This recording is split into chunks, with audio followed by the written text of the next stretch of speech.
Flight Sports TV, man. That's my dude. I rolls with him. You heard what the man said. It's Flight Sports TV.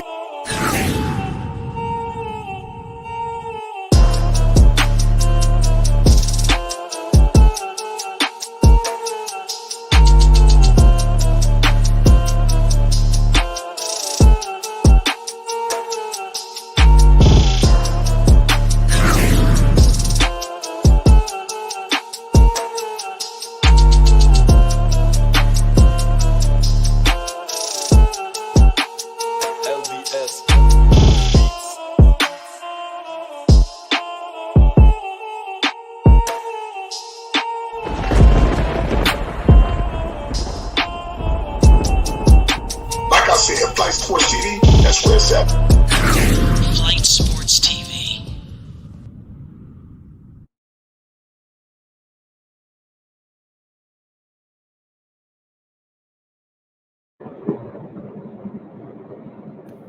What's going on, people? It's Flight Sports TV. I appreciate y'all for checking with me. You already know what it is. We back with another one of them things. And tonight we got ourselves one good one. Listen. Brandon Miller versus Kevin Durant. This is going to be something serious. Who knows what's going to happen? You got old versus new. A lot of people compare, Brandon Miller to guys like Kevin Durant, guys like Paul George, things like that. And now you have Brandon Miller giving himself an opportunity to take another step into the right direction, into guys of that magnitude. I have no negative feelings to believe that he won't be able to accomplish all of his goals in his career. Everything is looking pretty bright, and it's just the beginning. Nonetheless, it's Flight Sports. Shout out to everybody in the chat. Shout out Edvard. Shout out my man Basil Carpenter Jr. Salute to everybody. Make sure you hit the like button. We got game coverage coming up shortly. You already know what it is. Put down your picks. We got some stat lines. Who's looking like could possibly be the player of the game. We all know it could be a landslide, but let's hope for the best at the end of the day. The Charlotte Hornets are still a professional basketball team. Dex, what's your thoughts on this game?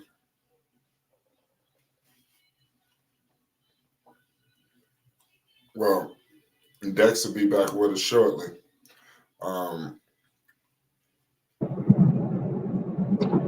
Yes, sir.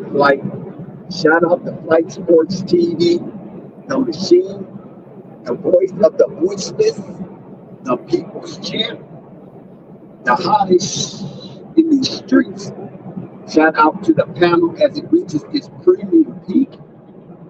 And shout out to the chat and all of its cacophony spewing out of the cracks and crevices of Flight Sports Blog.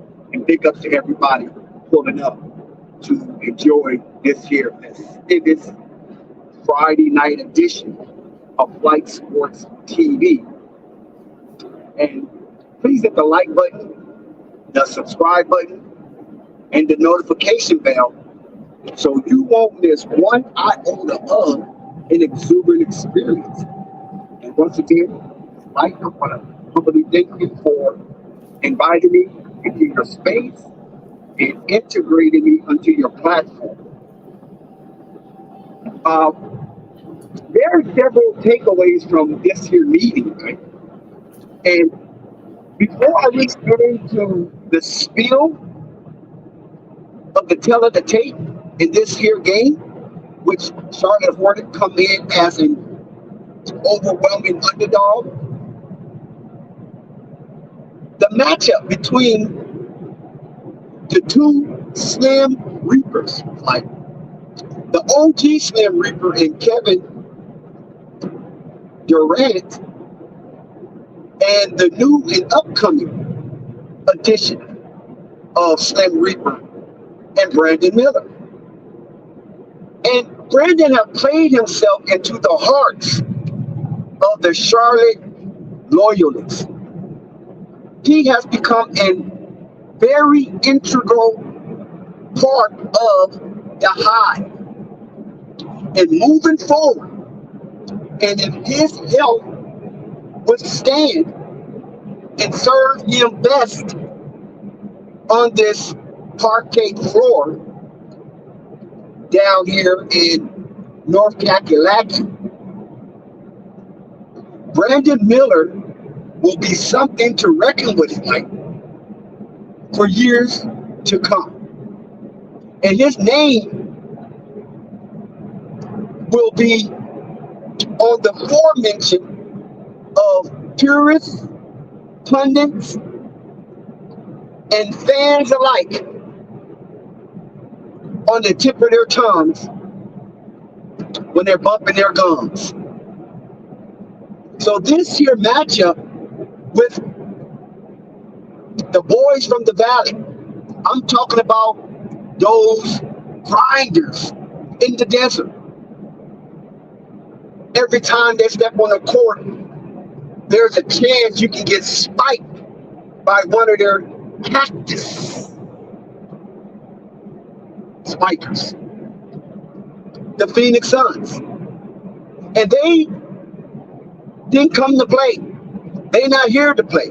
I don't think they're going to allow this to be a trap game for them, because this game flight is coming off the heels of a loss for the Phoenix Suns against the new, improved Boston Celtics, as he added on great additions in the offseason with Drew Holiday and Kristaps Porzingis.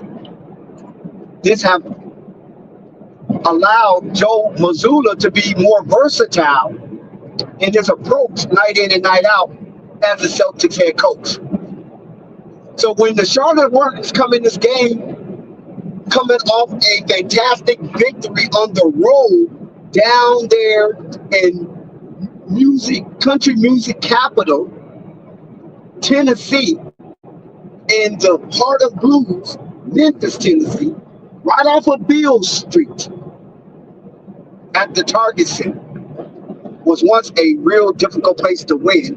But in the advent of the absence of John Morant and Slow Mo, in the absence of Dylan Brooks and Steven Adams, some of those power punches that were once gracing the floor inside the Target Center that will not be present for this season, in the duration of the season. So Memphis is, they're down.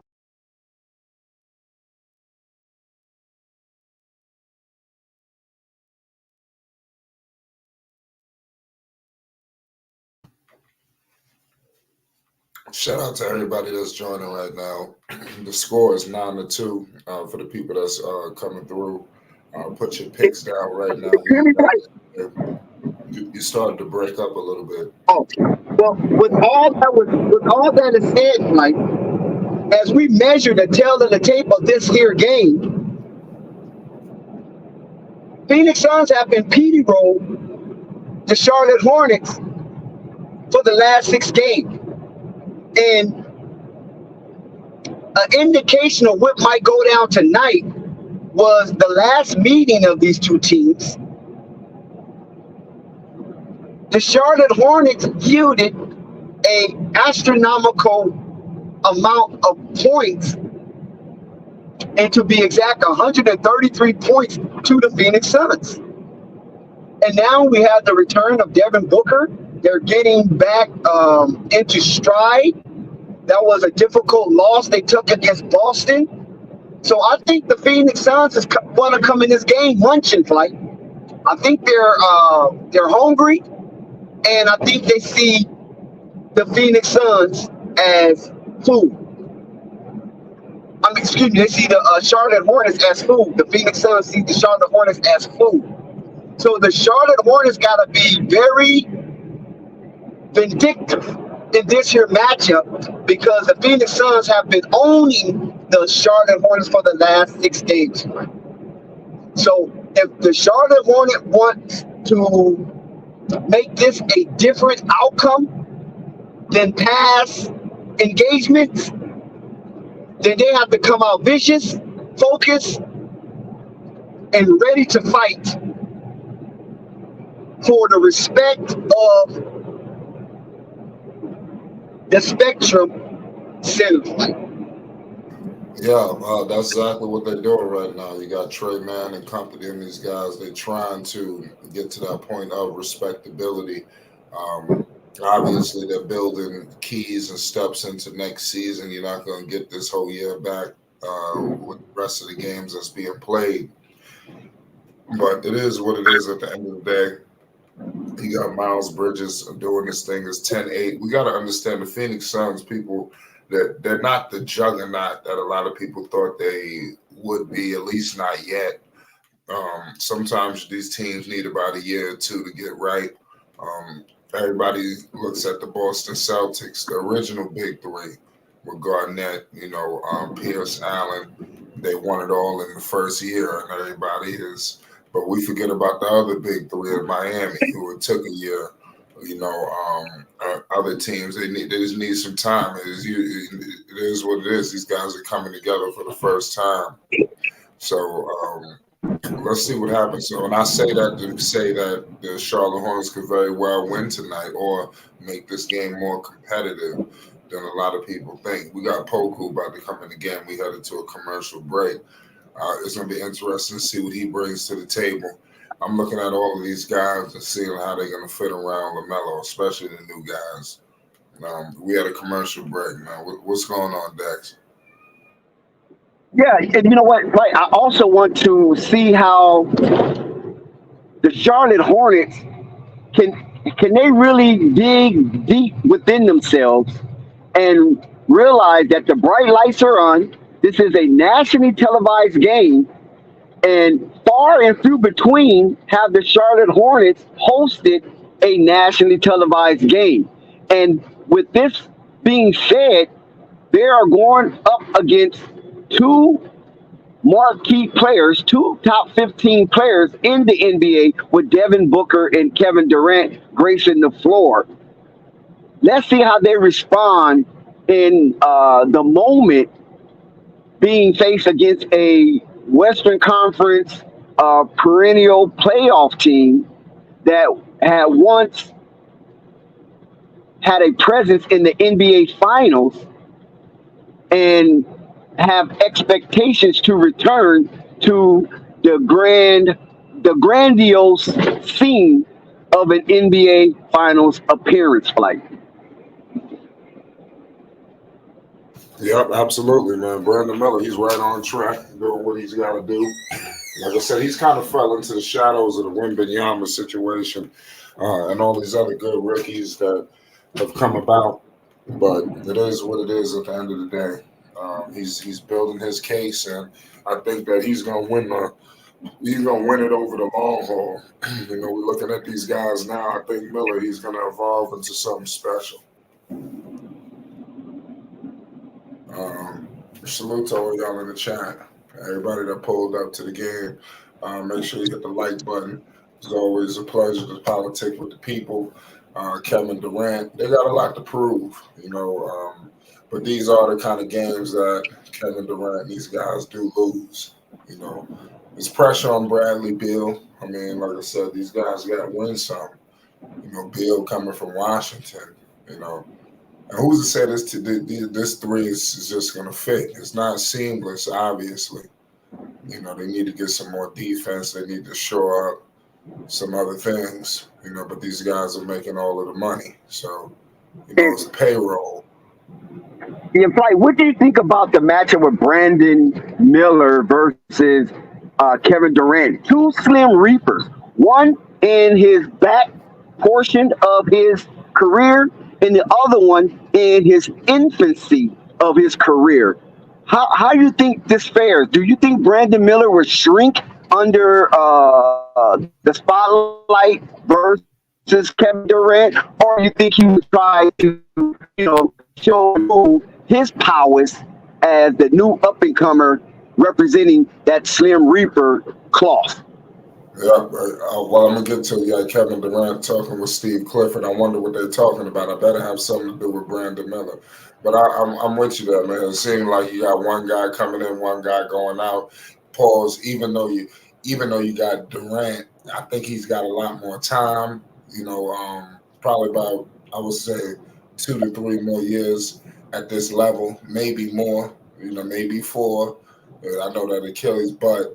Um, I like what I'm seeing. I think that Miller could model his game after a guy like him as well. It's not just Paul George. Obviously, Durant.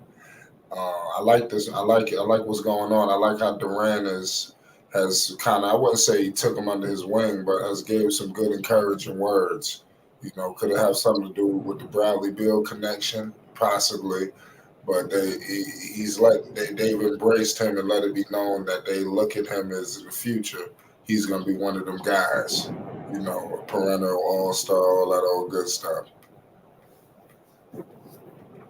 That's Yeah, what because I'm. when Jeff Peterson gave his inaugural press conference on the entrance as being a high executive within the Charlotte Hornets organization under the new regime, he mentioned Brandon Miller on several occasions, and he also mentioned Brandon Miller name before LaMelo.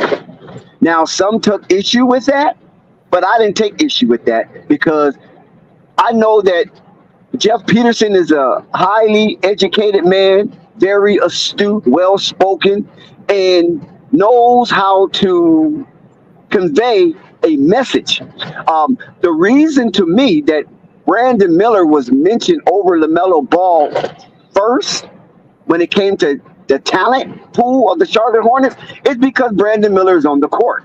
LaMelo Ball is not on the court. So he got to keep the eyes on the prize, which is the Charlotte Hornets as a totality. And since Brandon Miller is the one that is being displayed out of the young core of the Melo Ball, Mark Williams, and Brandon Miller, he has to mention his name first and put emphasis on that because he is on the court, not because he feels that Brandon Miller is the overall better talent than LaMelo Ball, but the eyes have to be on the players that's on the court, and that's where the focus is. And when LaMelo Ball is back, as well as Mark Williams, then you will see those names in the front row as well when it comes to elaborating on talent pool around the young. You're starting to break up. You're starting to break up. It's 12-17. We got Miles Bridges out there, screening and rolling with Nick Richards. They trying to hang around here in this game. It's going to be an uphill battle. It won't be easy for these guys to walk out with a win, but they are up right now at 17-12. We got Book out there. He kicked it out. Here goes Big Nurkic. Pause. He just scored it. It's 14-17. We got 4 minutes remaining in the first. We got Micic out there. He's going to be a hell of a backup point guard. We got Poku all the way to the cup. He missed it. He's going to have to get in the weight room, especially headed in the next season. We got Booker. He just steps into a three ball and he misses it. Rebounded by Miles. Here comes Micic screening with Grant Williams. Micic all the way to the cup, up and under, and he missed it. Here comes KD, point forward in effect. He kicks it out to Booker. Booker all the way to the cup, and he bangs it. Actually, that's Allen, pardon me. I don't know why they looked alike. It was 16-17, 3:15 to go in the first. Micic screen with Grant Williams again. They kick it back to Grant. Grant pump fakes a three all the way to the cup on Nurkic, and he could not convert. Nurkic gets the board and the stop. Here comes Book. Book has it. Devin Booker shaking and baking. Here comes Miles Bridges. They double team Booker. They kick it out to Gordon. Gordon goes all the way to the cup, and he scores it. The old reliable Eric Gordon. It's 18-17. Phoenix is up one. Here comes the Bertans. They kick it out to Poku for corner three. He missed it. Rebounded by Miles, and Miles scores it. They're going back and forth. It's 18-19. We headed for a commercial break. This is a crazy situation right now up here in Charlotte. We got them It's boys like from Phoenix. I would like to get you on the record, right? Listen, I'm not trying to wax exotic here, but what do you think, Flight, about the three white guys on the court at one time for the Charlotte Hornets? Do you think this is a pattern, or it just because of a talent issue that Well, it, hey, it, listen, it happens to come out this way? Are they listen, trying to appease hey, a certain demographic? I can't say, but they're better than James Booknight. They're better than the other fools they had coming off the bench. They're better than McGowan's. They're better than who's the other guy? JT Thor. So who would you rather have coming off the bench? Um, Poku got a lot to prove, because he's got some upside. Pause. But he got to get it situated. But I don't know. That's a tough call. But right now. I can't really determine that, Dex. All I see is a talent upgrade. So if that means they added a bunch of guys, hey, they've upgraded the talent. That's all No, I know. no, no. I'm not saying a bunch of guys. I'm Right. saying A you certain got demographic. Pope, Puko, you got Michik, and you got Caveman out there at the same time having access to the basketball for Charlotte Hornets, either defensive set or offensive set. That's what I want to focus on. Not just because they're guys. I want to focus on the color of the guys because we don't get the chance to see that often in today's NBA where you have three white guys on the court at the same time. It's almost a display of white power. Is that something that's trying to seep its way back into the NBA to Yeah, appease I a don't know. certain demographic? I don't know, man. I think that's a stretch. I don't know. Okay. So I might be looking too deep I don't into know this. because if these guys start playing like shit, they getting up out of White here. power, white power. Come on, man. Yeah, because it is the South, it's North Carolina, and you do have a demographic that don't have much to cheer for since the departure of Gordon Hayward, Cody Zeller, Mason Plumlee. I mean, I don't know, Flight. I just see things sometimes like that because I'm not colorblind. So I Yeah, just man. thought it was interesting to see if Charlotte was to really grab hold to that formula because it's been somewhat auspicious. So I'm not really mad at it. And I do agree with you, Flight, that that talent is much better than some of the darker ones that's on the Charlotte bench. Because some of them don't even bring nothing to the ball game, and I'm speaking about JT Thor specifically. So I guess I can rock with that too. It could be a talent issue, but hey, I think it's going to be pretty fun to watch. What you think? Like I said, these are the guys that's gonna be there next year. Wanda says Hornets don't have time for that. It's an upgrade to talent. Yeah, that's why I said I look at they've clearly upgraded it. They haven't. It's not. I wouldn't say it's drastic, but they've upgraded. And now to be honest with you, it's all about how all of these upgrades fit around Lamelo. He's going to be the key. Also, Mark Williams. How does that's going to change this whole situation when you put Lamelo at point and Mark Williams at center. And then you put all these guys around them, and I think that's going to be the difference, for next season. So Melo and Mark Williams, they're going to be the guys to propel these guys up and elevate it. Did those two guys alone have, what LaMelo brings to the table? Mark Williams, I was saying before the season, just count it. Every time he go around the basketball is on. So it's crazy. I don't know what's happening, man. It don't make no sense. The Hornets got to win, period. 23-20. Here comes Trey Mann. He kicks it to Poker. Like I said, I want to see him get in the weight room. These guys start playing bad. Hey, they're going to be held, accountable. Here goes Poker. He just airballed the three. See, I don't like that. He's 7 foot. You got to go to the rim too. Poku. Okay, there we go. He just did that. It's 23-22, 125. to go in the first quarter. So Yeah. I think LaMelo can bring the best out of them. I like the shooters. That's something that I was highlighting in the beginning of the year. I said that in this NBA, LaMelo, he's going penetrating and pulls, and he's got to kick it out to the shooters. And McGowan's and these guys couldn't shoot. They couldn't make anything for him reliably. I think they're right. I think they're going to change a little bit when LaMelo gets back. I think they're going to, use LaMelo more off the ball in some segments of the games, night in and night out, because you have to make LaMelo a multi-dimensional threat. And right now, he is basically doing that from the point of attack with the ball in his hands. But can you imagine LaMelo Ball with his slivery and his fancy dancing on that parquet floor off the ball, and you have to watch him without the ball? I mean, that's going to make him super dangerous, and this is what's going to separate LaMelo from the fray of the 2020 draft when they implement LaMelo in that form of a new iteration of the Charlotte Hornets offensive sets. Yeah, I want you to, I want to see how these guys fit around LaMelo. Like, I can't wait till you start kicking it out to guys like Seth Curry and Bertans. But I think in order to get LaMelo to be truly off the ball, like how you trying to say, they may try it, but I think they still need another move. They were on to something. Let's see what happens with Miles.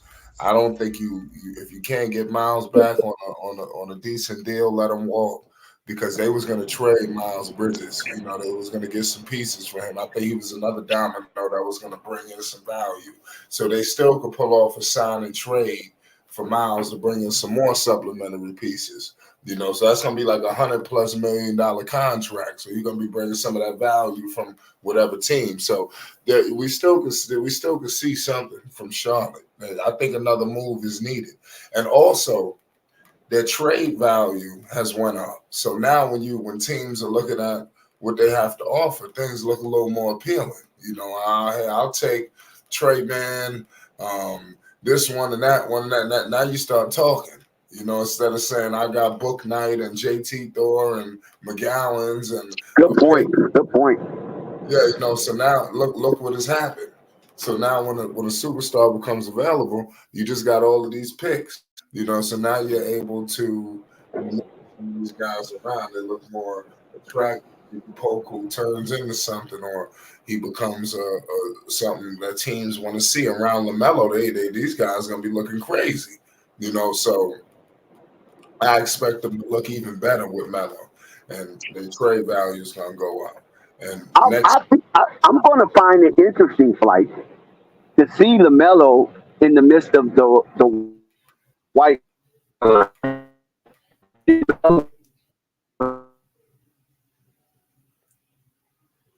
The caveman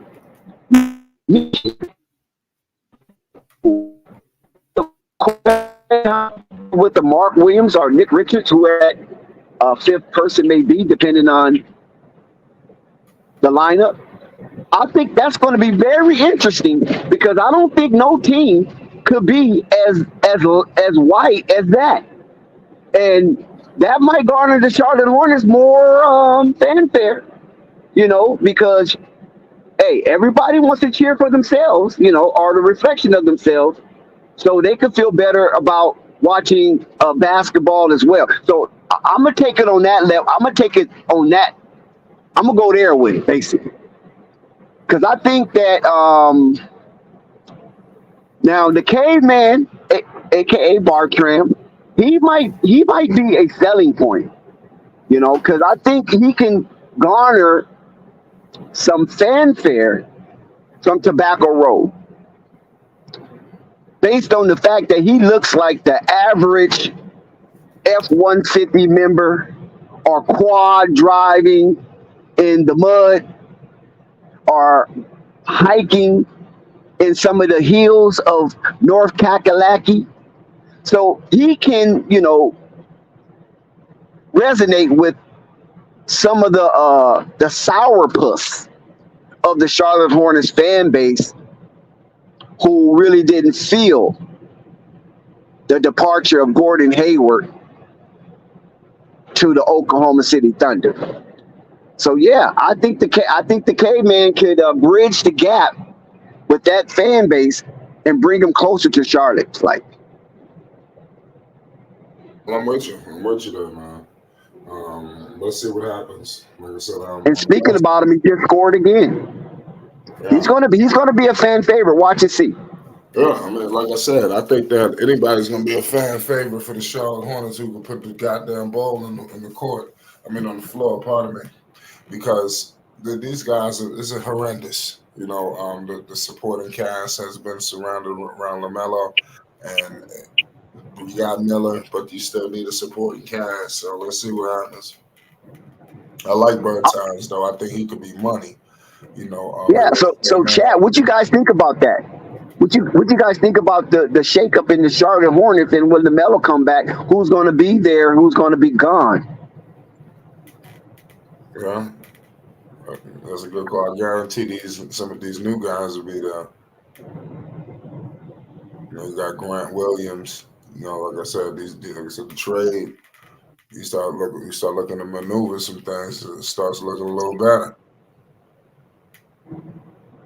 Somebody need to make up some T-shirts saying the Caveman and have Bartram picture on it in a Charlotte Hornet color swatch.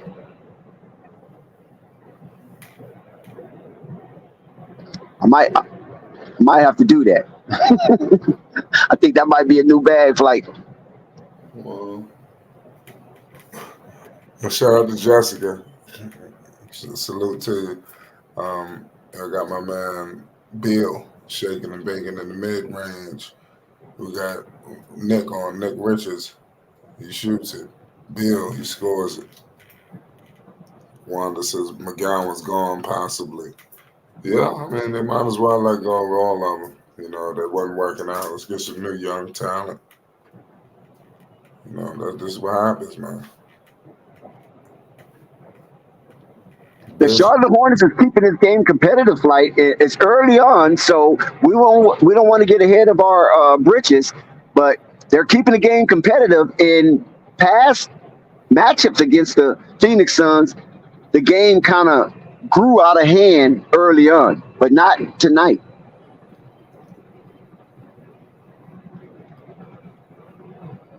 I believe it.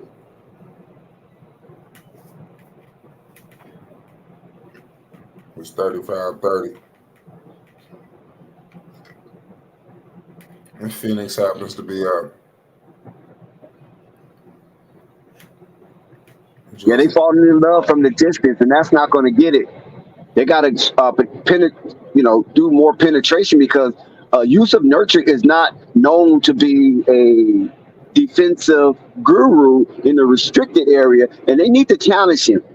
And they need to kick him out based on foul situations. Yeah. Right now it's 35-32. So I like the competitive spirit of the.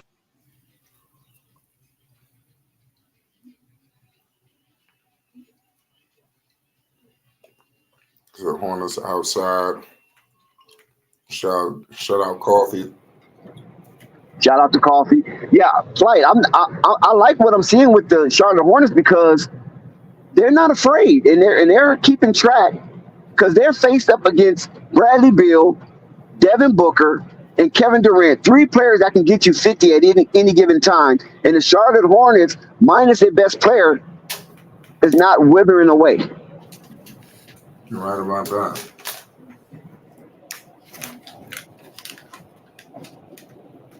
They're looking all right, though. Give credit to the Charlotte Hornets. Yeah, Phoenix, the boys from the desert trying to create some distance. 39, I think 32. So it's a 7-point deficit for the Hornets. Kevin Durant looks like he's trying to come on strong. So we got to get a Brandon Miller sighting. We need a Brandon Miller sighting. Is Brandon Miller playing tonight? Because I didn't see him in the starting lineup. He's playing. Come on. Oh, okay. He's got to Because be. I came on a little late, so I haven't seen him yet. But we definitely need a Brandon Miller sighting. He needs to match buckets with Kevin Durant to the best of his ability. I know that's a big task to ask for a rookie, but the Charlotte Hornets is not really playing for much. Maybe a qualification in the play-in, but that's a far-fetched reality for Charlotte Hornets. They are not mathematically eliminated from play-in contention, but we know that, according to what Jeff Peterson said, when they made those trades, they wasn't trying to trade to get better. It just so happens, serendipitously, they did get better, but they was making trades to clear up so they can have a strong acquisition in the off season this summer.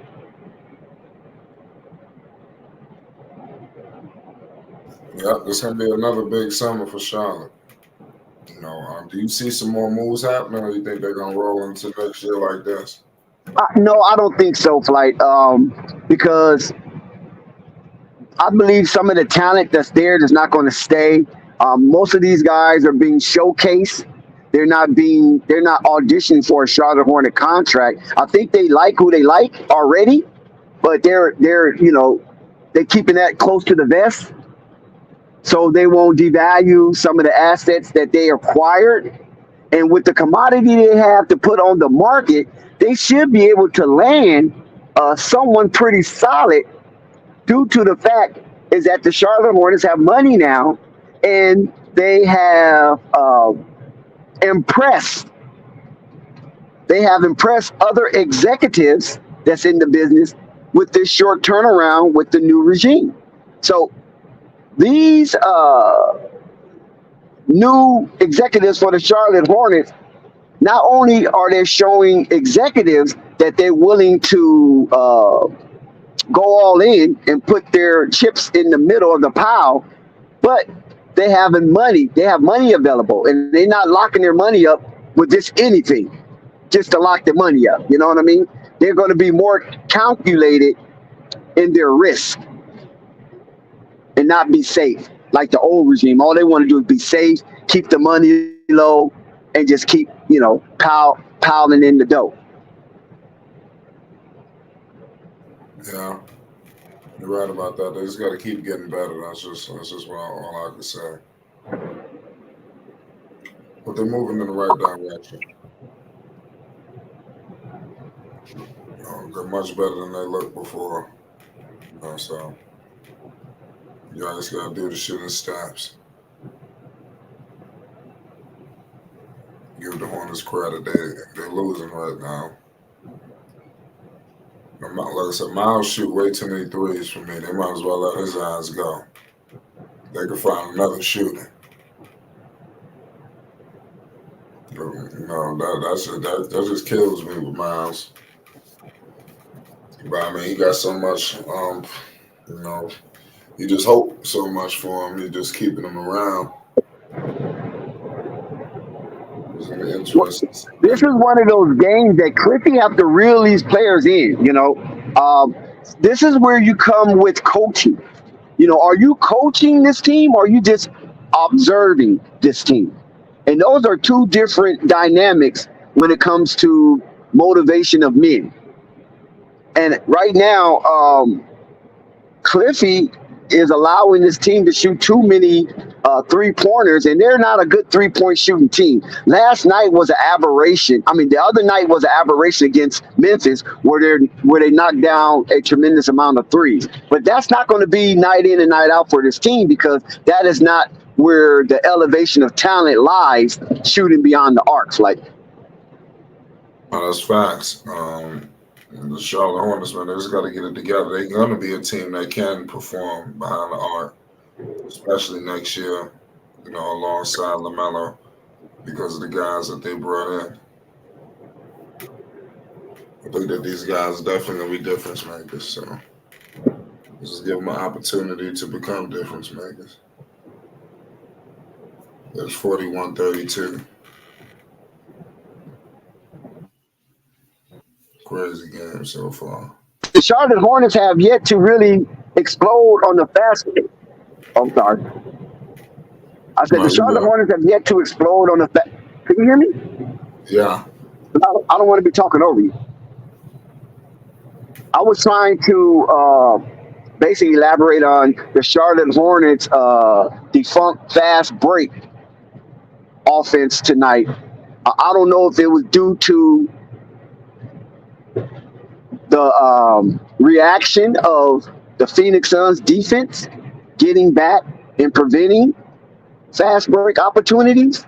But it seemed like tonight Charlotte Hornets have slowed the ball down tremendously on numerous occasions where it looks like they had some outlets going on and they probably could have pushed the pace a little bit just to see if the legs of the Phoenix Suns is weak, because they played a strong game against the Boston Celtics, even though that game didn't turn into their favor, playing the top team in the NBA, and there's no shame in that. So Charlotte Hornets should test the legs of these older players, and I'm not seeing that flight. So it's very discouraging right now. Yeah, that is very discouraging, but I think they're gonna figure it out. Charlotte, they gotta crawl before they walk. Hopefully they can get back to that point where they was at a few years back. Hopefully that team is still there somewhere in terms of the Hornets, because they wasn't supposed to be this sorry. They should have been right there with Orlando, right there with some of these other teams that were scratching and clawing to get to this point, to the playoffs. And, we're watching these other teams go ahead of them, and they shouldn't do that. We got a nice play with, we got a nice play with Michik and Miles Bridges with an and one. So that helps tremendously as they decrease the deficit by 3 if Miles Bridges with his next point. So now it's a 5-point ball game. So like I said, the Charlotte Hornets is keeping this competitive. And if they can stay on the heels of these Cactus boys, I think the Charlotte Hornets can squeak out a victory because, like I said, the Phoenix Suns played a grueling game against the mean green Boston Celtics, those lucky leprechauns up north. And Charlotte, all they have to do is test the wheels on these older veterans, and they might find them a little tired. What you think? I think so. We're gonna find out. I don't know, because the Hornets, I'm not silly. I do believe that they can get blown out. They playing. This is still another half of basketball, and this is the Suns. They could go crazy at any given moment. They could go on a run. Exactly. So it can happen in the fourth quarter over a 2-minute stretch. So and they can make this game look crazy. So these are things you got to be concerned with. And that's why I was saying that you got to kick those tires early, run them up and down the court the first half, so that way they don't have the energy, the strength, nor the stamina to mount a comeback if need be. But if you just let the Suns just glide through and slide all through the restricted area, you know what I'm saying, just blicketing your defense, then if the game is close coming down the stretch, the Suns still have their legs and the Suns still have their smartness. And I think that these veteran savvy players on the Phoenix Suns can mentally steal a game from a team like the Charlotte Hornets. Yeah, I'm with you. Your boy Bull flight, what you think? He all right. What do you think about it? You think he ready? Well, that was a nice little aggressive preemptive strike from Bull. He got the and one, and he makes his free throws. So anytime you got a big man that's not afraid to attack and he's good at shooting free throws, it's always a plus. Yeah. Sure is, man. Brandon Miller. Yeah, the game is looking like it's getting ugly. Devin Booker from the distance. See, this is something that the Charlotte Hornets have to prevent. And this is why I was saying Cliffy He have to make up his mind if he want to coach his team or he just want to observe his team. Because early on,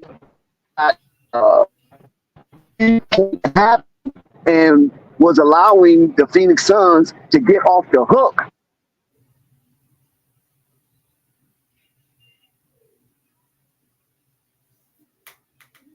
Yeah, man, you're right about that. He said he was getting him off the hook. I don't know why my thing keep going out. This is frustrating. What I was saying, like, is that this what happens when you don't coach a team, but you just observe a team, and they let the Phoenix Suns just kind of sit around a little bit while Charlotte was shooting from the distance and missing, knowing that the Charlotte Hornets is not a viable 3-point shooting team. And they were just falling in love from the distance. And now here the Phoenix Suns looking like they're ready to go on a run and just, blow the doors off the silo of the Spectrum Center and send this game home early, right? And that's due to Cliffy. And this is some of the brain farts or the mental lapse that is functional with Steve Clifford. And this is why he gets so much discouraging emails based on his rotation and his lack of focus or feel for the room, And this is why people calling for his helmet due to these type of circumstances. And we can call it out from where we at. So you should be able to feel the vibe in the arena, especially at home, that these guys are playing too lax. And you have to mix it up a little bit. Yeah, you're right about that. Somebody says 2 to 20 for 3. Need to make, like I said, the Hornets. This is what it is. They're gonna be all right though. Let's see. We'll see what happens next year. I think next year is definitely a make or break year.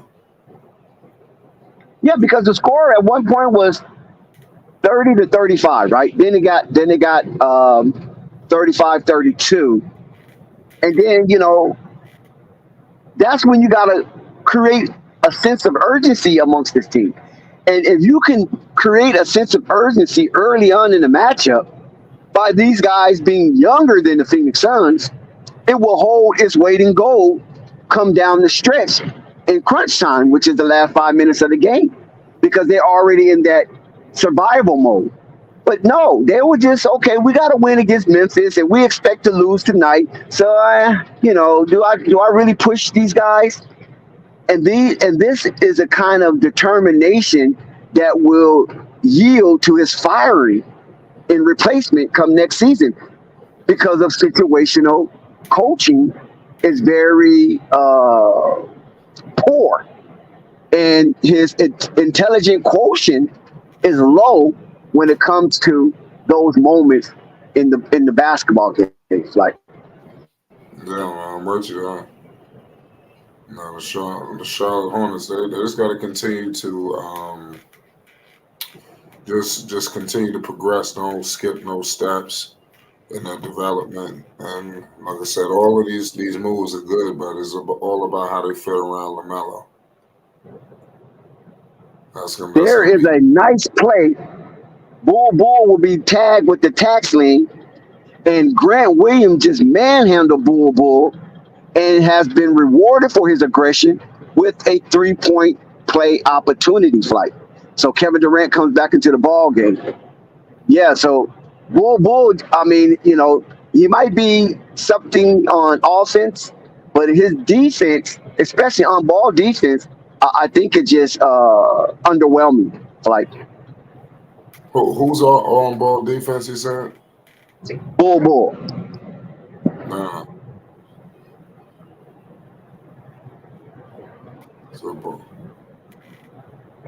Charlotte getting a little sloppy with the ball, but they do corrals it, and there's a bad shot attempt from Charlotte. So that was a wasted offensive moment, and Charlotte cannot have these kind of mental lapse against teams as strong as the Phoenix Suns, especially coming off of the heels of a victory, and Phoenix Suns coming off of a devastating loss to the Boston Celtics.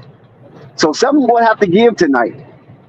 Do the Charlotte Hornets start a new winning streak, or do Phoenix Suns bounce back and get back into the winning circle? That's a good question. In my opinion, I think it's going to be the Phoenix Suns. I just think there's just too much going on. Just a little too dominant.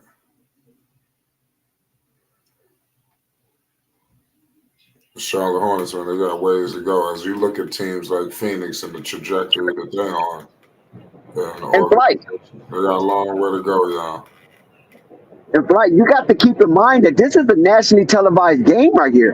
And like we said before in the beginning of the stream, the Charlotte Hornets very rarely host a nationally televised game. So these players are very aware that they on TV and they on TV nationally.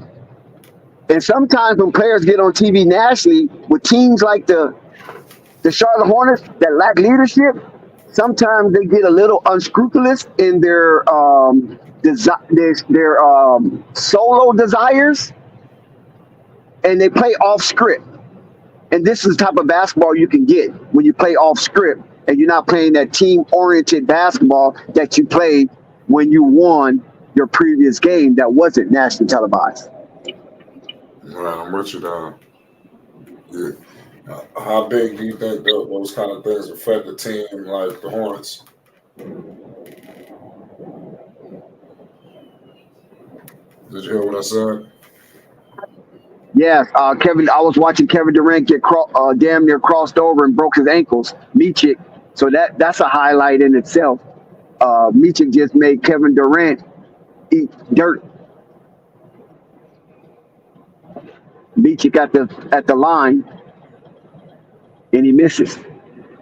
Go ahead, Flight. What you say now? No, I said that how you talk about national televised games. How big of an effect is that on the Hornets? Yeah. What you think about that? I asked you that. Me personally, I don't feel. I think the Hornets is finished. So I was just talking about. You said that national televised games and things of that nature. The Hornets, they have a lack of non-televised games. Do you think that affects their play? Because what if they had a lot more? Yeah, because the reason why I brought that to the stream attention is because, the Hornets have been plagued with a lack of leadership, according to outside noise and some inside sources.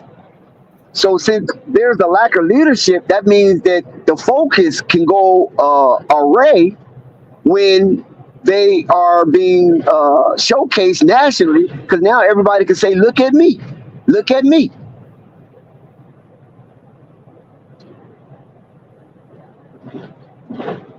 And then it become a solo presentation instead of a congregational presentation. Yeah, right about that, man. So, I don't know what's going on with the Charlotte Hornets. It's 54-45. They got to get it together, ladies and gentlemen. So the Charlotte Hornets is down by 9. That's not a bad sign. So 24 minutes of basketball have expired, and now the new additional 24 minutes of basketball will ensue coming out of the break. And let's see if the Charlotte Hornets could make up 9 points, a 9-point deficit in 2 quarters of basketball remaining. And it's very possible, because if you're Charlotte, after coming off the heels of the win against the hapless Memphis Grizzlies, this is a probable and non-insurmountable task, because you're down by a nice team in the Western Conference, and you're down less than double digits, and you're at home. You're inside your silo. And so the fans will be clamoring for everything that you do that is of a positive basketball nature.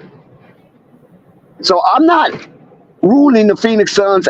Excuse me. I'm not ruling the Charlotte Hornets out because they are where they are comfortable, and we know they want to have the lead at this juncture of the game, but they don't have it. But yet they have kept this game within arm's reach by being down less than double digits, and so I think that's a pretty good position to be in North Cackalack, Buzz City, Uptown. No, definitely. No, now you just got to figure out how they're going to push this lead out to 30 or 20. So you never know. Yeah, you're right about that. Because we have seen some epic collapse from the Charlotte Hornets. Because some players say, "Well, we won the other day, so we good, and we expect to lose against the Phoenix Suns," and so they play to lose instead of play to win. And right now, the Phoenix Suns is basically doing everything within their power to give this game to Charlotte because they're still kind of deflated from losing that game against the Boston Celtics. And I think that was a nationally televised game. So the Charlotte Hornets have a great opportunity here to send the Phoenix Suns back to the desert in the L column. Is that in the L column? Yes, sir. No, man. We're going to be good.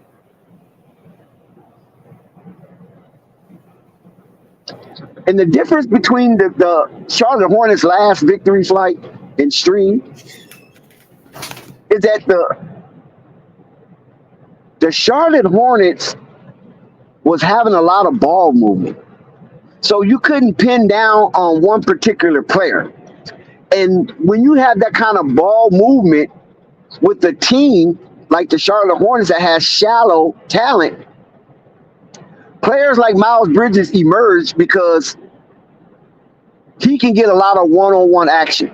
And Miles Bridges can, he has the type of talent, he can explode on a defense if they run in mano on mano.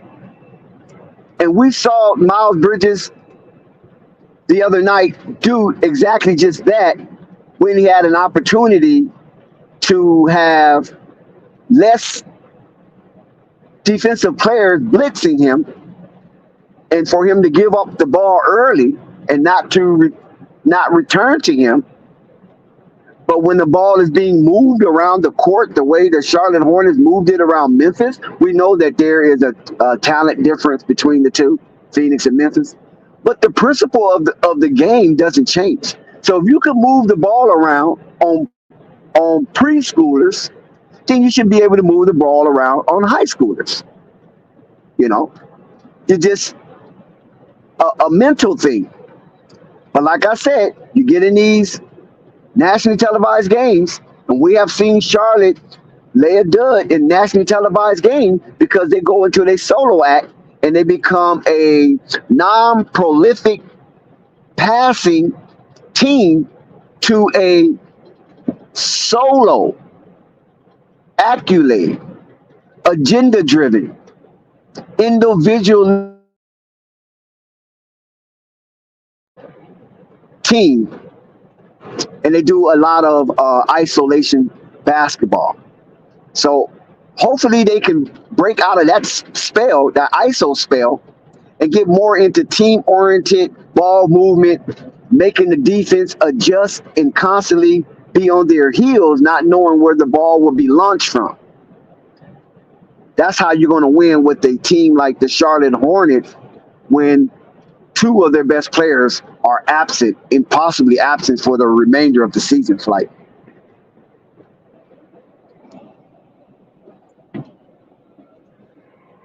How big of an impact is Miles Bridges going to have next season? I don't think Miles Bridges have any impact next season.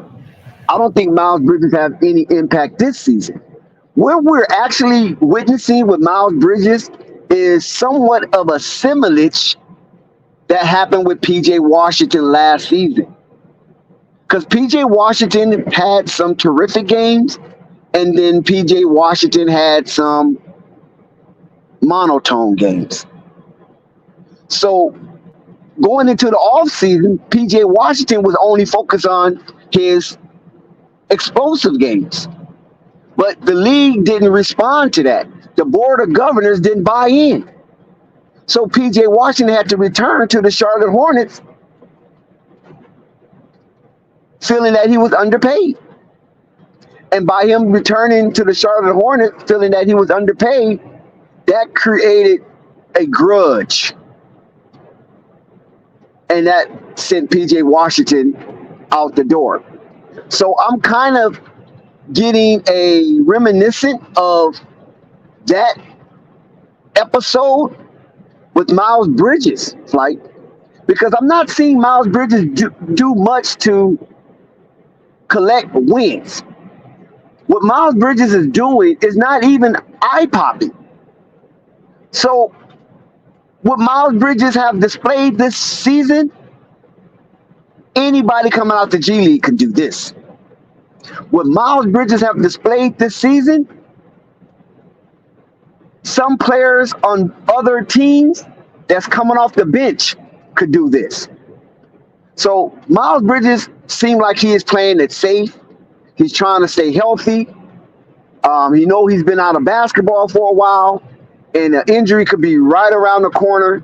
And he's trying to just play it safe and just escape this season uninjured, so that can be a negotiating point for Miles Bridges being an Ironman for 2023-2024 season for the Charlotte Hornets. Do they make the playoffs next year?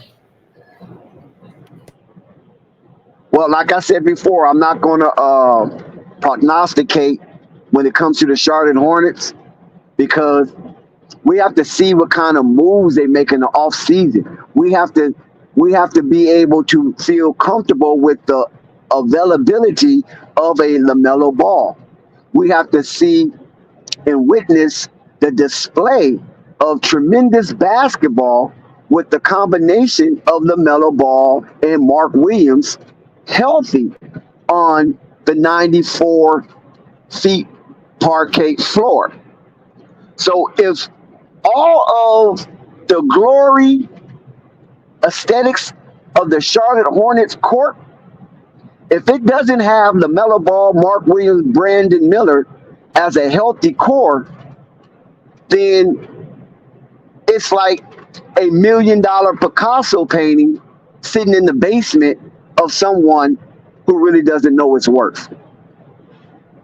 So that's key for the Charlotte Hornets, a healthy return of LaMelo Ball and Mark Williams. Not just LaMelo Ball by himself, but Mark Williams as well if he's going to stay on the roster. So basically what I'm saying is that LaMelo Ball have to have a healthy, viable big man who can basically stick it to the defense on DHOs, dribble handoff, and POs, pick and roll options, PROs.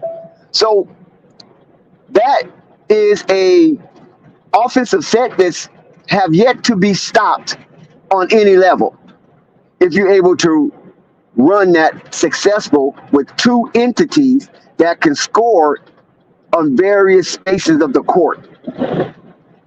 And when that happens, then you can say, yes, the Charlotte Hornets is destined to be in the playoffs, and not only just as a playoff appearance, but a hard out flight. I definitely would like to see that. It's been a long time. It's been since Kemba. It's been a minute. And I want to see it as well. And I think the NBA want to see it. Listen, Flight, let me tell you something. There has been a spiraling narrative throughout the digital landscape of media and streaming alike. Even some of the telemetry is coming from written articles, right? Periodicals. So if you are having this kind of narrative being strongboard from your situation as a conduit to relay interesting information and content from the NBA, Flight, they are saying the ratings of the NBA is at alarming low, right? And we know there's different factors that might contribute to that. But one thing that has contributed to it that they won't speak of is that there's no Lonzo, there's no LaMelo. You follow what I'm saying? And there's no LeVar touting his sons or having controversial takes. So with that being absent of the NBA, those millions, tens of millions of followers from Lonzo and LaMelo not being available, watching the NBA as a totality, but maybe sparingly, that takes a lot of chunk out of the NBA viewership. And just keep in mind, the young players that they're propping up, they don't even come close to having the fanfare of the aforementioned men that I just brought up. And that is what is really disturbing for the NBA. We have witnessed LeVar Ball himself speak on or elaborating on the NBA removing games from the national televised slate based on the absence of the ball boys. So what did this tell you? So the machine have to try to prompt up somebody.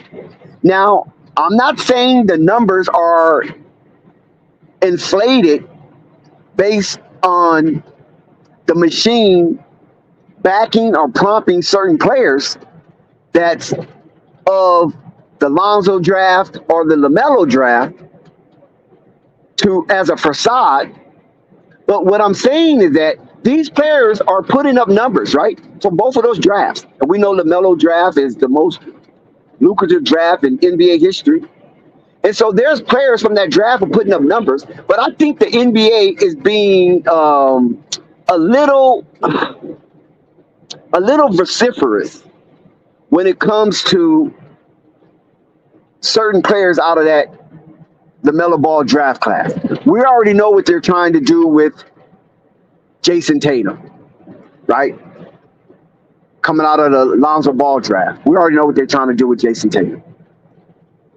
But at the same time, it's not working. These players are not greasing the wheels of the machine. And so instead of the machine running smoothly with viewership, it's clinking. The gear wheels are clinking because of the lack of oil. Until Lonzo and LaMelo Ball gets back on the court and they can create the narrative of rivalry between who's the better ball brother as they get older, because there has yet to be that type of comparison since Bernard and Albert King. And we know Bernard overly took that slot as the best brother. I mean, the Grant brothers didn't do it. The Holiday brothers didn't do it. The Antetokounmpo brothers didn't do it. You know, none of these brothers have really created a sense of rivalry amongst them that has been spectacular enough to garner the gravity of views since the Albert King and Bernard King rivalry. So let's see how this season ends, and when the final numbers come in, including the playoffs in the finals championship.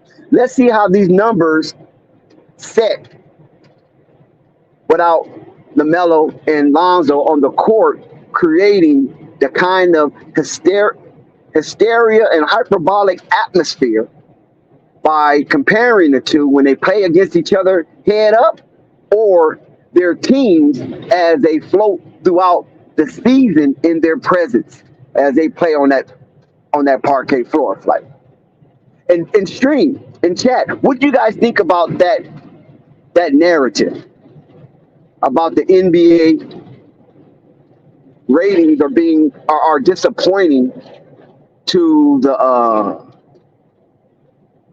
landscape and the factors that are associated with it? And I'm saying what I think that have harmed the NBA ratings with the Ball brothers being absent. Whether you love them or hate them, that's irrelevant. Your eyes are on them, and that's what the NBA wants. See, there's not enough controversy surrounding Anthony Edwards. There's not enough controversy surrounding Tyrese Halliburton. There's not enough controversy right now surrounding Jason Tatum. Where's the controversy with Kawhi Leonard? Where's the controversy with Steph Curry? The only controversial figure that is of stellar mention is LeBron James. And if you notice, LeBron James, the living icon himself, has been brewed in controversy since he broke Kareem Abdul-Jabbar, aka the captain's scoring record. So they prop up so many narratives just to keep eyes on the NBA. And LeBron, I believe he welcomes that, because LeBron loves the controversy. He loves that because he's a very passive, aggressive type of individual mentally. And if the NBA can use him as a controversial figure, whether the stigma is positive or negative, it doesn't matter. But to bring eyes to the NBA, that elevates player payroll. And that elevates players' ruminations. And anytime you can get player rumination elevated, nobody's mad. So the gloves are off.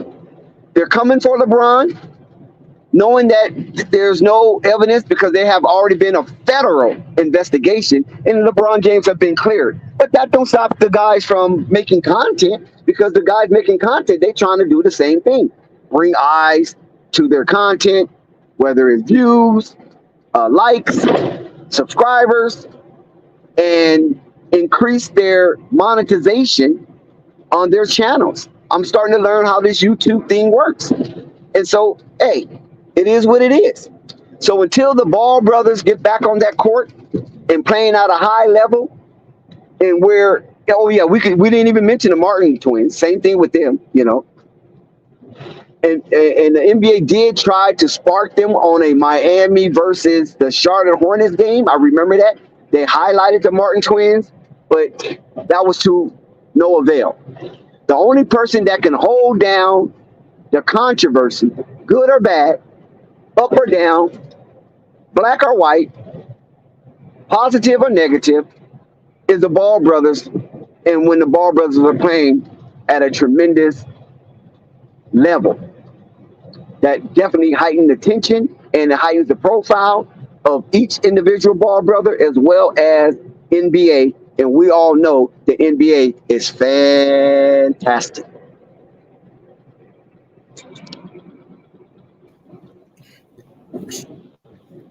Shout out to all y'all that pulled up in the building tonight, man. This is an unbelievable game. Salute to all the Hornets fans, all the Suns fans, all the NBA fans. Shout out to Chuck Morris with your $10 super chat. Shout out to Coffee to the World. All y'all in the building, appreciate you, Chuck. Chuck says, I thought handles increased ratings. Kyrie ended controversy coming to Dallas. Kid coaching Irvin is a dream come true. So well, Chuck. Oh, my bad. Go ahead, Flight. I'm sorry. Yeah, good. I was just going to shout out Kyrie. Yeah, Chuck. See, the Dallas Mavericks is a local thing. They're not explosive as an eye-catching entity like the Dallas Cowboys. So the Mavericks is one. The Cowboys is something stellar. I'm talking out of the ionosphere stellar. So don't get it twisted, Chuck, with the Dallas Cowboys and the Dallas Mavericks as one of the same entities. It's totally a different ball game when it comes to the Dallas Mavericks. And the Kyrie situation, it's really, I don't even think it's a Kyrie situation. I think it's a Luka situation. Well, the Luka situation is that narrative is being regurgitated that Luka is a solo act and everybody falls in. Fall in where you fit in, right?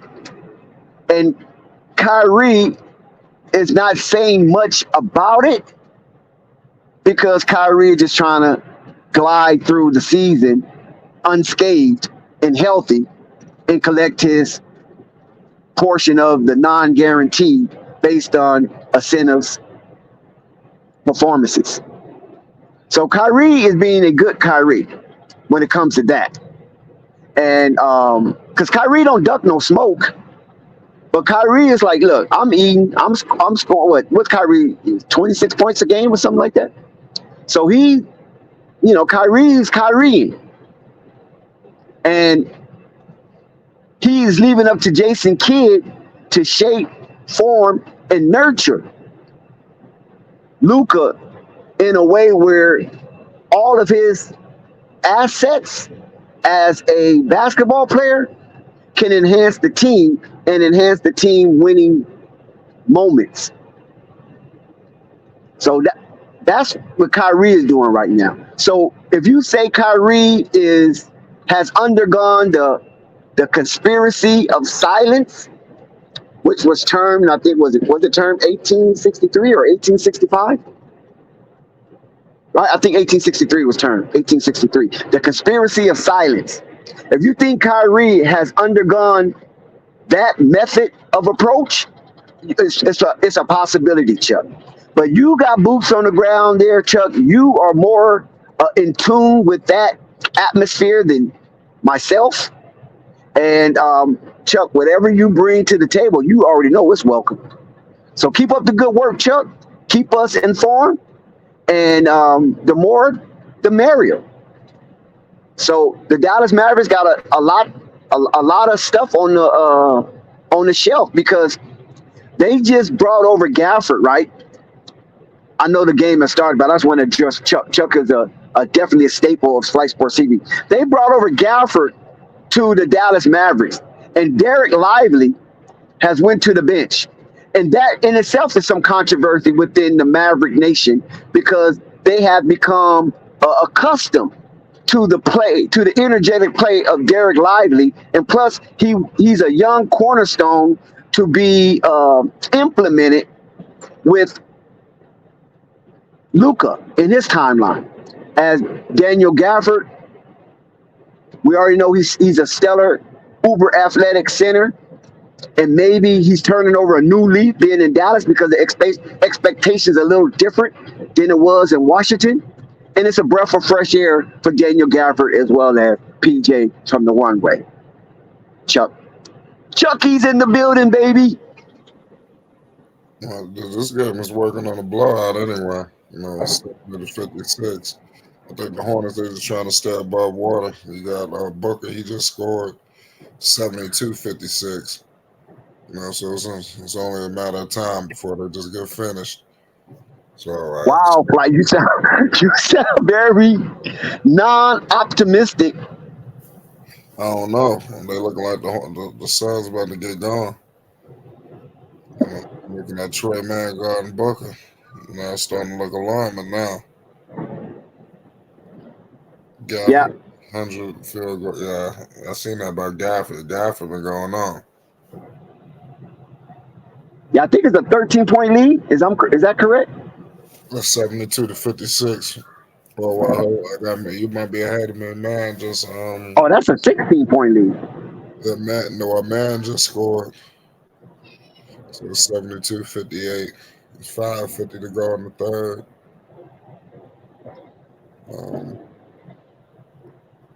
I mean, this is a nice test for the Charlotte Hornets. I mean, if they can squeak this win out or squeak this victory out, and leave in victory formation, this definitely would be a statement building win for the Charlotte Hornets because that's what they have to play for right now. Statement building wins, because they're not going to get too far this season. And once the 82 game is up, there is no ramification for the Charlotte Hornets. They will be in either Cancun or Tulum once the 82 games have run out. Flight. So building wins. And in order for them to have statement building wins, Flight, they got to have statement building coaching. Wow. Yeah, that's a long task, man. Hopefully And even if Cliffy is not reacquired under this new regime, which I Cliffy still have to audition for new jobs. You know what I mean? Well, Cliffy will be fired at the end of the season. Yeah, I mean, I think Jeff Peterson already said what kind of team he wants. Even though Steve Clifford is an old coaching curmudgeon, I don't think it's enough. I think Jeff Peterson want a kind of a youthful movement in the organization to bring a breath of fresh air. So he's going to reach into the fountain of youth, and when he scours the coaching landscapes, like I think he might come out with something of a Sam Cassell type. Well, we're gonna find out. It's gonna be interesting to see what they do, but Steve Clifford it wasn't his fault. No, it wasn't his fault. He was given this situation. He inherited the mess of the miserliness of Michael Jordan and the ineptness to some degree of Mitch Kupchak, because they didn't miss on every draft. I mean, they did draft some pretty good talent with the PJ Washingtons of the world, because anytime you're able to get an extension from any team, that means that's not a wasteful draft, because somebody see that you have value outside of team contract when you get an extension. And so right now, Mitch Kupchak and Michael Jordan as a tandem have garnered extensions from the Jalen McDaniels of the world, garnered extensions from the LaMelo Balls of the world, the Miles Bridges, and the PJ Washingtons. So on that alone, you can see there was some draft success, but the development aspect of the Charlotte Hornets system, I believe, have failed many too often, Flight.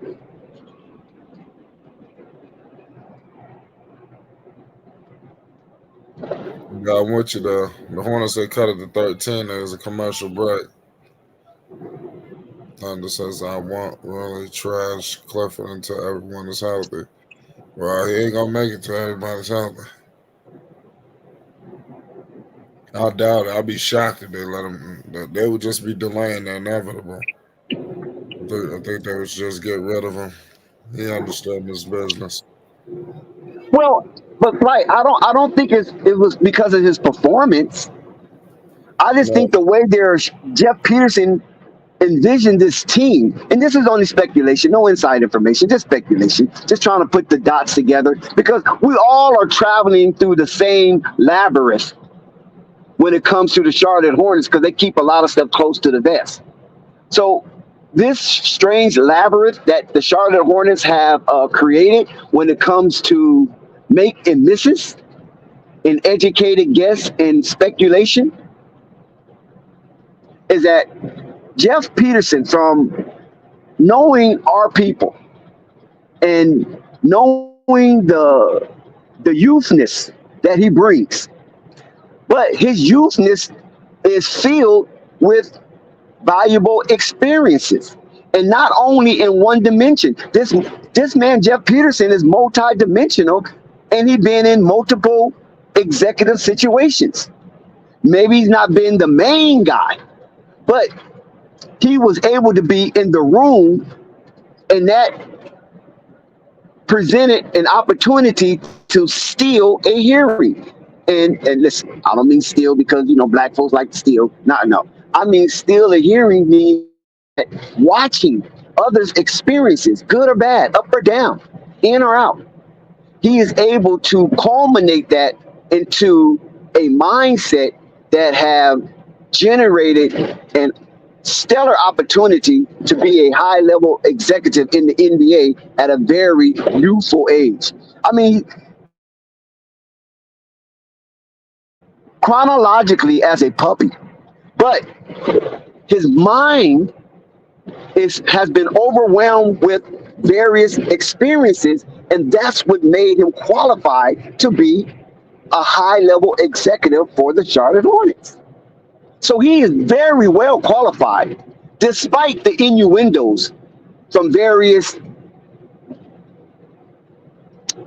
I'm going to be nice here, in spite the innuendos of young and inexperienced coming from various demographics of fanfare base of the Charlotte Hornets. I think it's a mystery. I believe Jeff Peterson is a young guru. And if not for tampering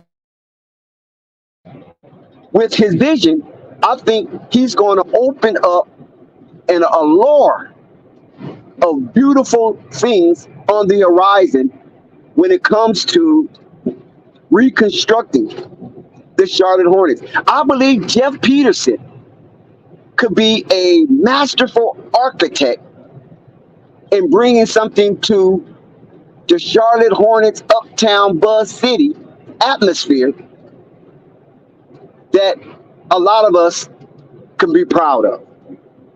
So Jeff Peterson, rock on, bro. Rock on, bro. And fight the good fight, because damn, Charlotte Hornets need somebody to fight the good fight for them. Shout out, Jeff Peterson. So you sound like you blown away by Jeff Peterson. You think he gonna turn this shit around?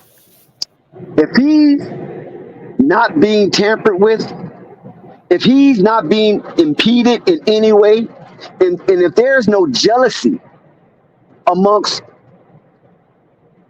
the upper echelon management of the Charlotte Hornets, I think Jeff Peterson will blossom and prosper in a big way, because he bringing in a new kind of mindset, and I believe it might bring in a shifted paradigm, because Rick Snall and Gabe Plunkton have already initiated a new dispensation by getting rid of, as DJ Gemini has always said, the $52 million problem.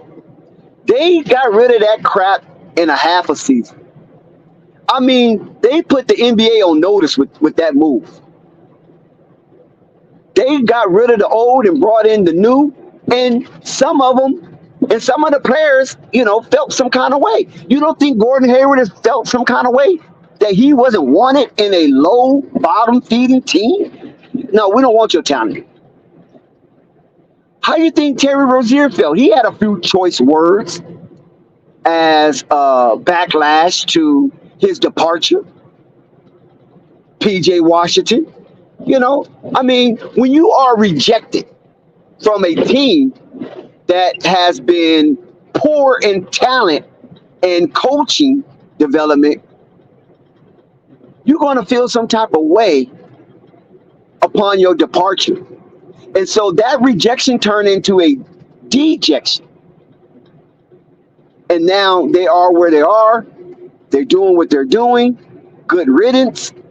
And I see you in the sunset. So now it's time for a reconstruction. And they brought in Jeff Peterson to close out the deal. See, the contractors have already laid the concrete for the new building.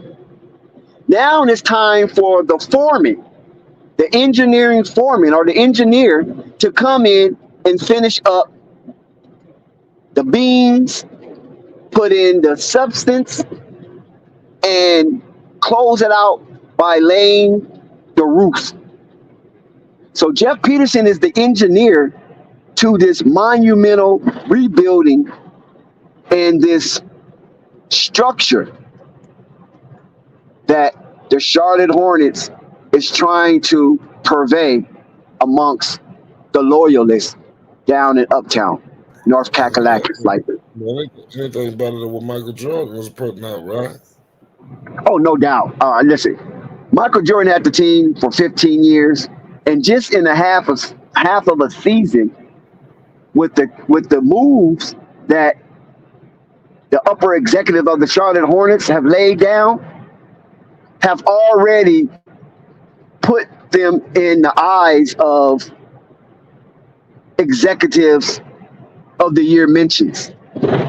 Because it not only just turned the team around for the soul of the people, but they became advantageous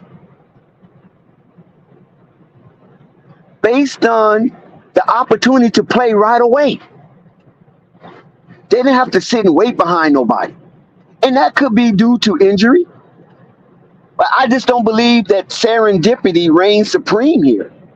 I believe it was calculated. They took the risk. And as a poker player myself, sometimes you have to push your chips to the middle of the table flight and live with the results on the river. So this guy they just hired is pushing their chips because I would have liked to see them get what's my man's name? He's actually free right now, Bob Myers. What do you think about that? That's who I want. Well, Bob Myers, there's a little bad blood a little bit because Bob Myers sided with Steve Kerr on not drafting Melo.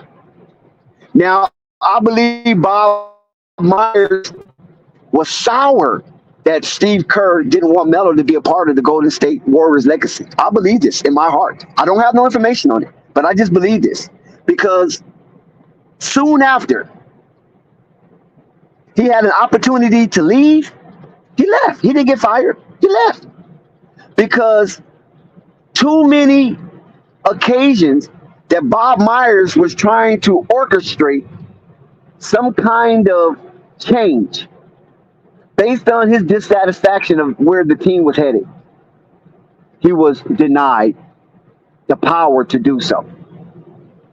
And so when he got the opportunity to leave, when there was some smudge on the Golden State Warriors based on the Draymond Green effect, he bolted. Because who would want to leave a situation like that? Think about that. Golden State Warriors is the most lucrative team in the NBA. Past New York, past the Lakers. They're the most lucrative team in the NBA. So who would want to leave that when you had a lot to do with that? You had a lot to do with that, Bobby. So, you live with your regrets. And by him not fighting Steve Kerr on that, which is very difficult, because Steve Kerr is a Hall of Fame coach. They still won a championship with James Wiseman on the roster, although he played no part in it. It was an epic failure drafting him second. It just that's how it goes sometimes. And so when he had opportunity to bolt, he left. Sayonara. You know what I'm saying? Califragic espialidocious. That's some funny shit, man. So that's why I don't think that that was going to be a congruent and auspicious situation between your franchise player being rejected by a GM that you're going to bring in, unless they mend the fence, because they still don't have a GM now. Keep that in mind. And I remember going to the BTW Bartran stream, and I alluded to Bob Myers being a possible candidate for a GM role because Jeff Peterson is not the GM, and that was kind of frowned upon because of the history between the two, and rightfully so. But like I said, in business, like always keep this in mind. In business, there is no permanent enemy. That's business 101. So fence can be mended. Broken hearts can be mended in business. Because that's what it is. Business, not emotional. It's business. Feel me?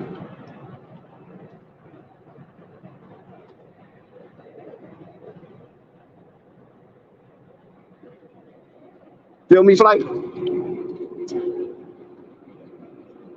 Shout out to the stream powered by Flight Sports TV. Shout out to everybody that's in that chat being highly engaging. It's very important that you hit that like button so the stream can climb up the algorithm space and hit that subscribe button to make Flight Sports TV a little more heavy on the weight side, and hit the notification bell so you won't miss one iota of an exuberant experience.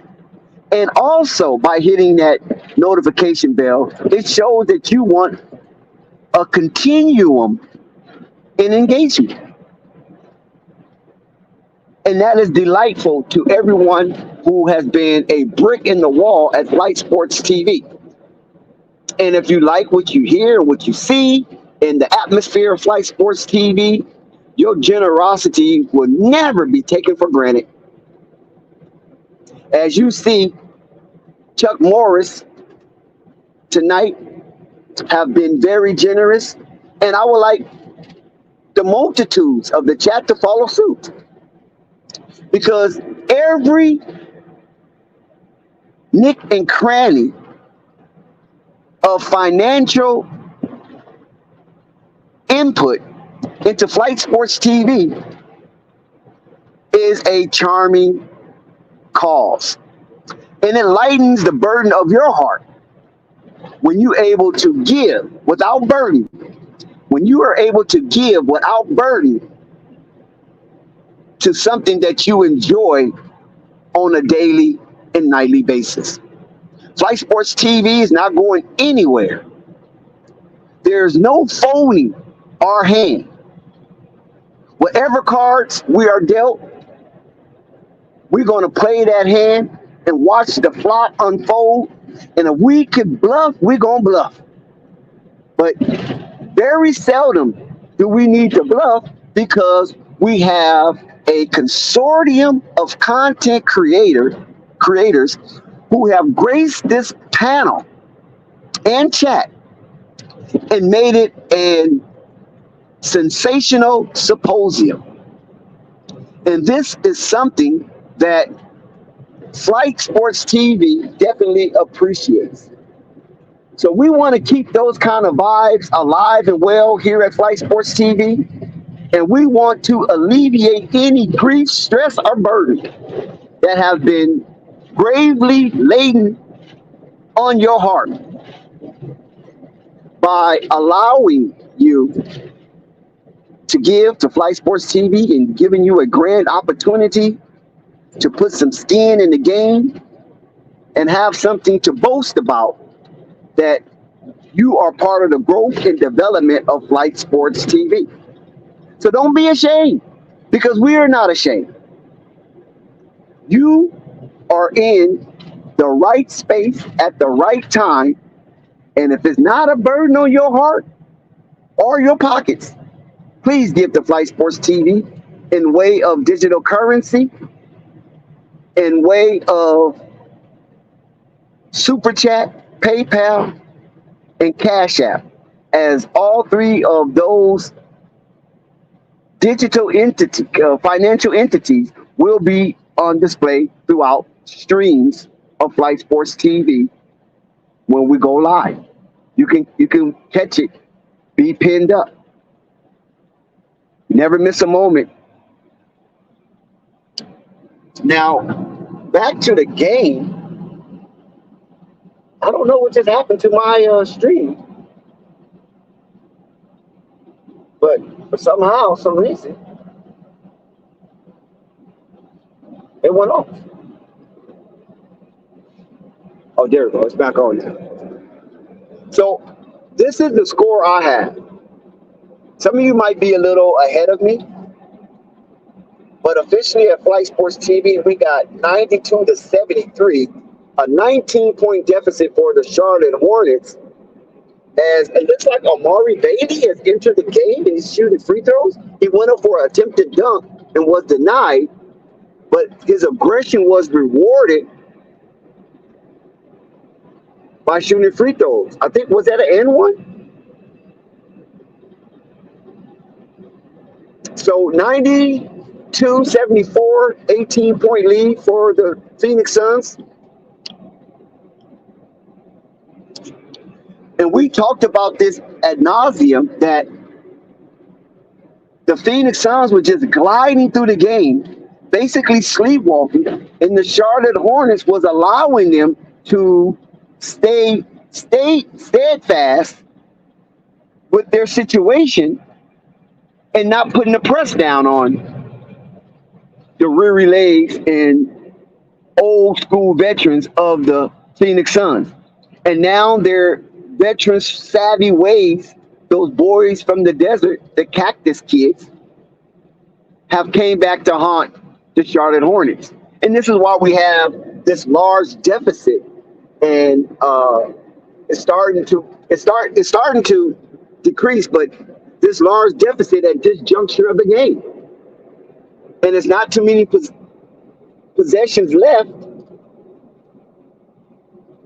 to get this game into perspective, and hopefully with a punch of chance, still a victory and leave out in victory formation. So once again, the Charlotte Hornets probably squandered a grand opportunity to put the Suns' misery out. And this is the results when you come into a basketball game of this nature on nationally televised TV.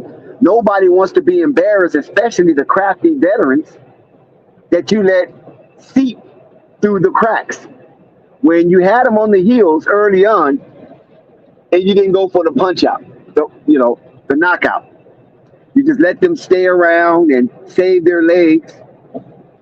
And like I say, with these savvy veterans, you cannot allow that to happen, not inside your building and not on a night like Friday on a nationally televised game after the Phoenix Suns went through the whipping of the Boston Celtics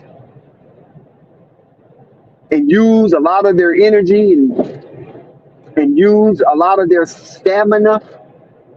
You didn't put the press down to make them exert the last inkling of energy that was left in them,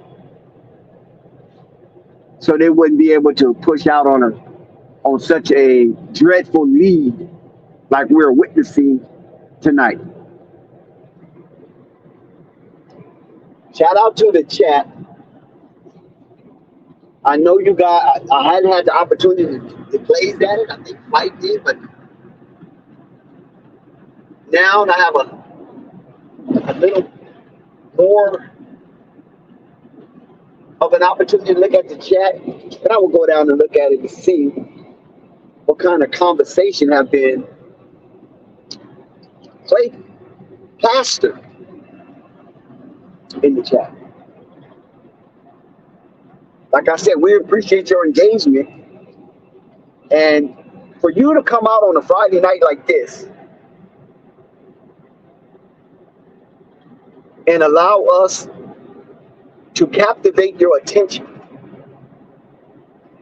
and provide you a live stream from a team that have no kind of a chance to advance in the extended season. And you're still here with us rocking with Flight Sports TV. I mean, salute to you, because that's a brave and courageous time and space that you allow us to feel. And we know that you don't get this time back. So we definitely appreciate your presence tonight. I mean, it's a gift to us. And we want this kind of relationship to remain as a definite cure when it comes to your sports appetite. We haven't really seen much of Brandon Miller or really, seen anything spectacular from him nor Miles Bridges. And it's mainly due to the fact that the Charlotte Hornets are in a steep hole when it comes to the points comparison. And I don't believe that the Phoenix Suns wanted to be embarrassed tonight. So their strategy this here game has been perfect so far, and it has worked to the T. And where they was able to conserve a tremendous amount of energy initially coming into this matchup. And based on that, they was able to store the energy that was needed to be exploited in the second half of the game. So that stratagem has worked to a T. So we definitely got to give a big ups to Phoenix Suns head coach and all of the players who bought in to that stratagem and trusted the process of tonight's game against the Charlotte Hornets. And this is a good road win. Even though Charlotte is down as far as the season is concerned, but this is a good road win from the boys from the desert, out that Cactus area. These valley boys came back and redeemed themselves after being plummeted by the Mean Green. So they bounced back tonight. Was probably a perfect night for them to be hosted by the lowly Charlotte Hornets. Now, we can't take anything away from the Phoenix Suns head coach, is the champion head coach, former coach of the Lakers. He's infamous for leading the band of purple and gold in the bubble,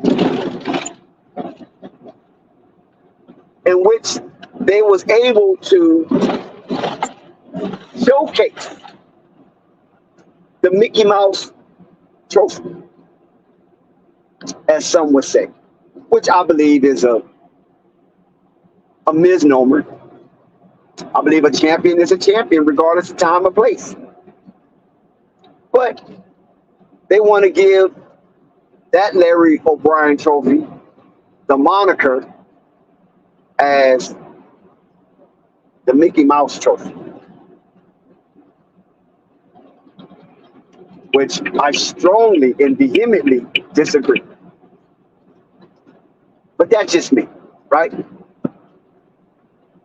So nothing about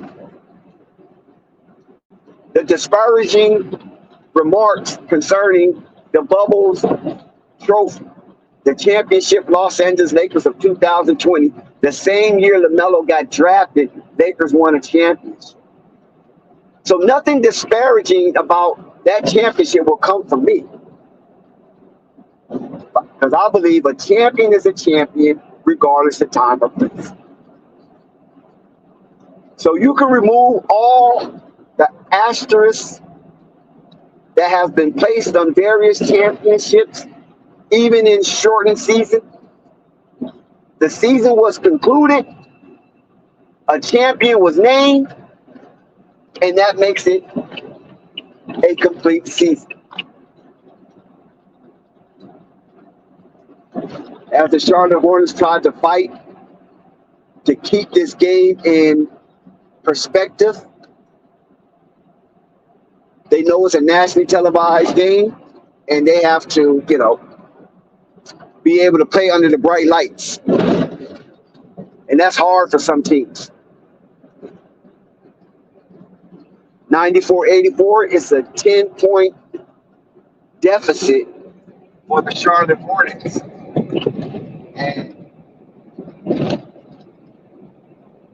there's a lot of time left on the clock. So there's maybe 6 minutes on. So a 10-point lead could be evaporated within a 2-minute portion of a game. So 6 minutes, you got 3 times the amount of time to try to erase this deficit. So now it's back to 13. 97-84. Charlotte just scored. What was it about? Something happened at the mile.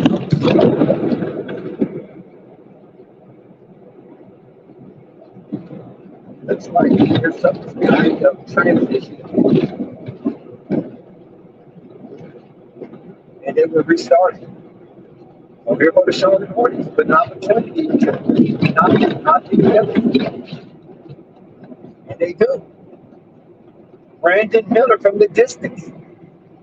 So it's a 10-point basketball contest. And Charlotte holds. Oh, they call a foul.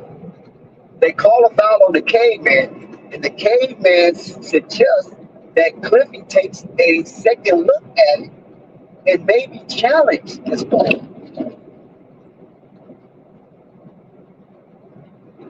So a 10-point deficit for the Charlotte Hornets. The Cactus Boys are up. And it looks like a foul is being called on the caveman. And I think Cliffy will take a look at it. He believes the caveman. He believes the caveman is on to something. So let's see if the call is reversed. So let's see if this call is reversed. Oh, ding, ding, ding, ding, ding, ching, ching. We got something good from Old School. Shout out to Old School. He said, shout out to Flight Index with a $19 super chat. Shout out to Old School and his giving spirit. And let me tell you, we're going to receive this with gratitude. We're definitely going to receive this with gratitude. Is there any more out there like Old School and Chuck Norris? Let's go, man. Ching it up, baby. For the get down.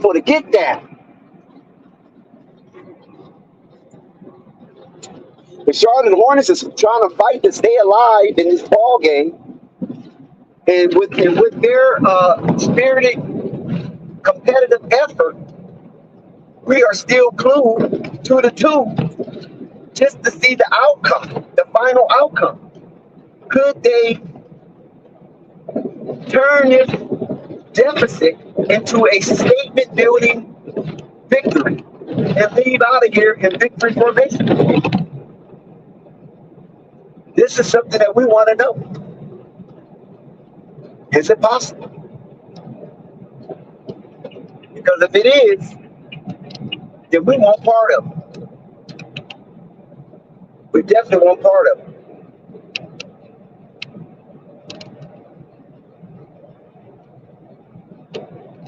I mean, just think about it. If the Charlotte Hornets can pull this one out, it will be a nice statement building victory. They leave out a victory formation once again on a Friday night, because I believe last Friday, the Charlotte Hornets faced against the Brooklyn Nets, and they left out the Spectrum in victory formation. So let's see if this could be replicated and duplicated in tonight's contest. And we know that Uptown will be glowing. The lights will stay on a little longer if the Charlotte Hornets is able to pull this one out and allow the celebration to begin going into the weekend for the Charlotte faithful.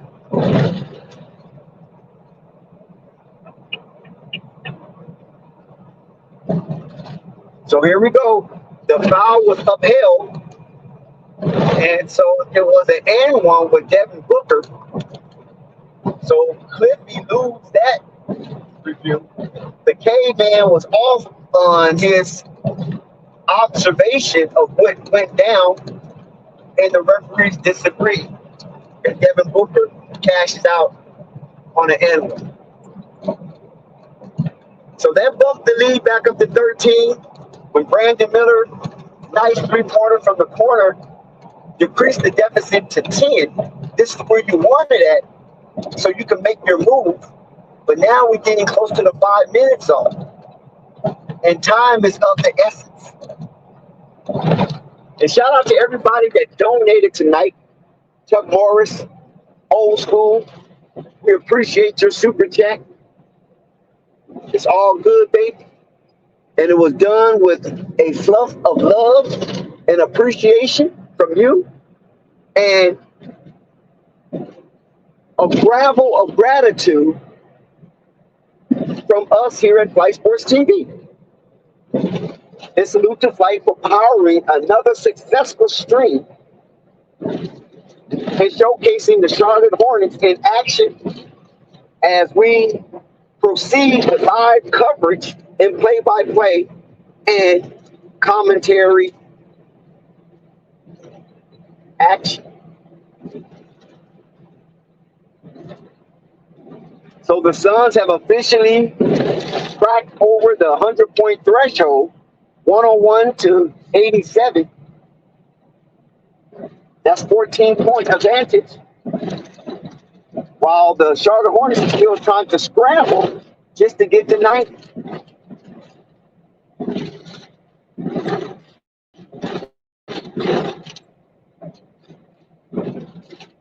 But it's all good in the neighborhood.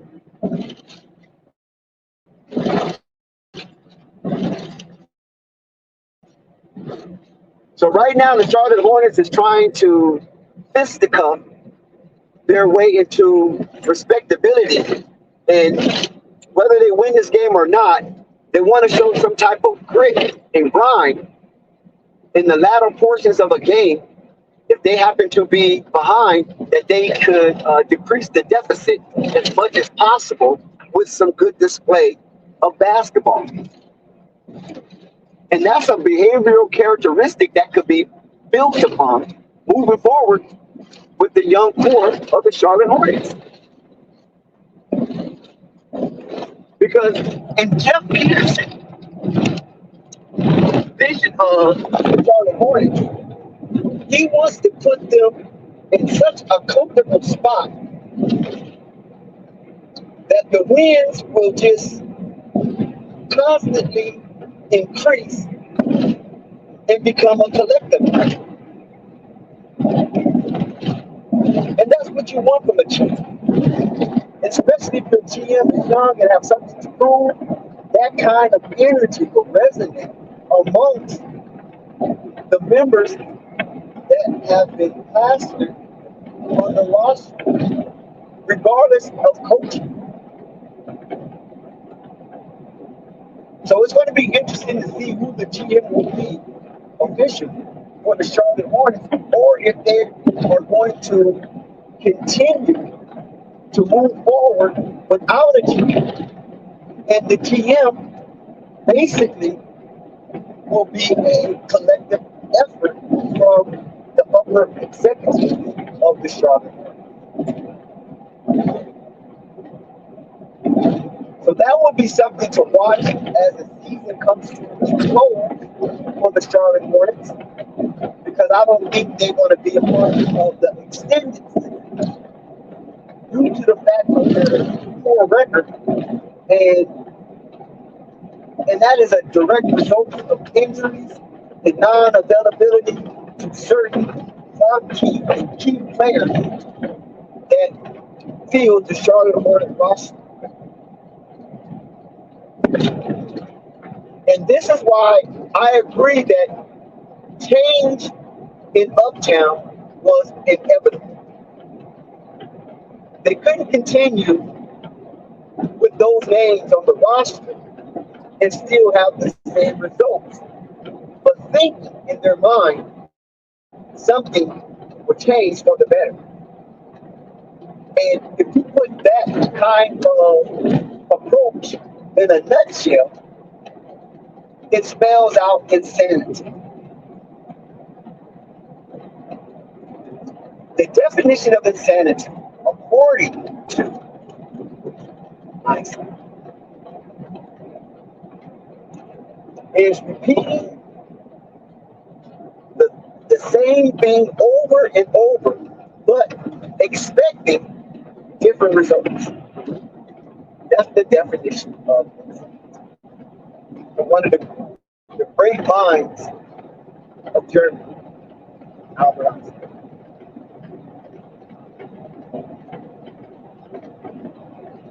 So the Hive don't look too much of in a celebratory mode. So it might not be no buzz in Uptown. People will still go out. People will still browse the area. But it seems like it will be a multitude participating in pubs, restaurants,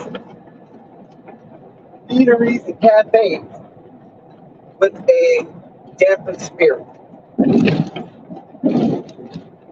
Now, if the Charlotte faithful would have their choice in the matter, they probably would have taken this game over the Memphis Grizzlies. If they had an opportunity to swap out wins and losses, I think they would have took this game here tonight on Friday, going into the weekend, as a win over the Cactus Boys than the Memphis Grizzlies, because there was no grizzle on the bones of Memphis as they were depleted of their talent. But that is not the case tonight. The Charlotte Hornets is going to have to basically eat and settle with the Sparks. And Cliffy is going to have to get their minds prepared for the next contest. And the Charlotte Hornets is going to have a short memory on the results of tonight's game.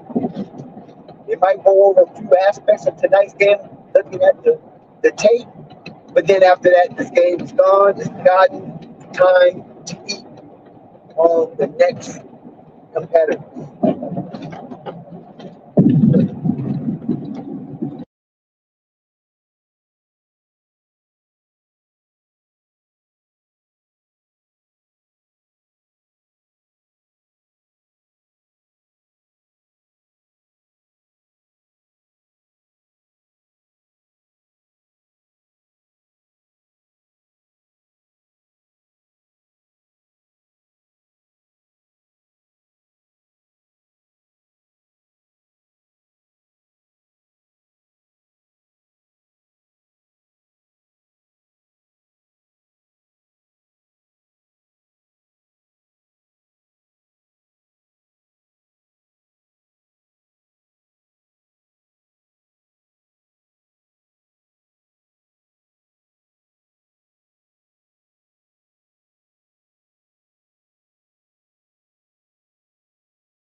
Oh my God, my phone.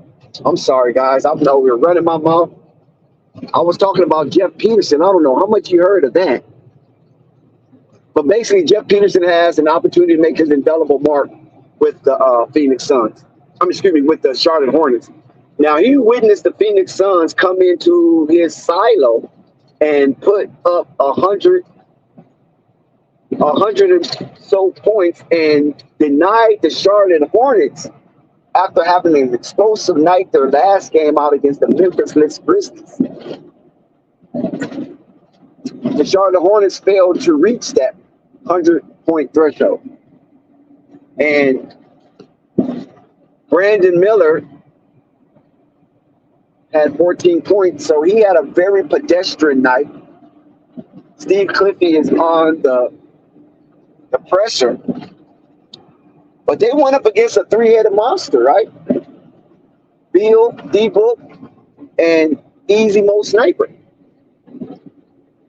And there wasn't really anybody that stood out on a stellar level, but the ball was definitely associated appropriately, and there was no misappropriation on the court for the Phoenix Suns. And they got plenty of money. 14. Oh, excuse me, but that's Brandon Miller. When we go down the list, you got Grayson Allen with 17 points. Kevin Durant with a measly 13. So Brandon Miller outscored Kevin Durant tonight. Who would have thought that? So Kevin Durant had a very poor player performance. If you put any skin on that, you lost. Unless you went under the number. You got some more measly numbers from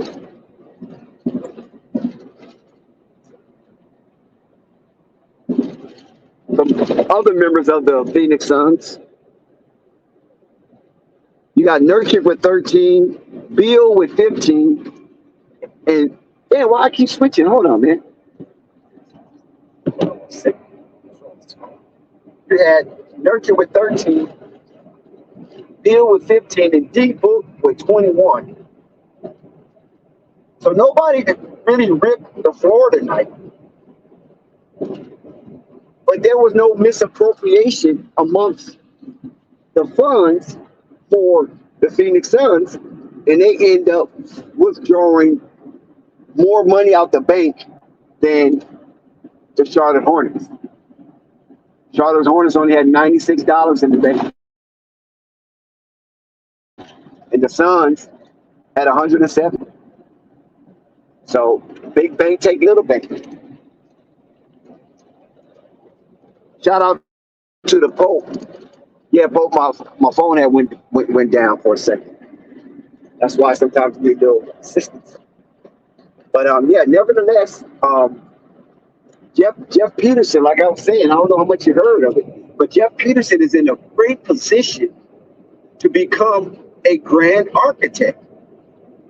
And with Jeff Peterson working on the ground level, because the executives of the Charlotte Hornets have made it very plausible for Jeff Peterson, JP,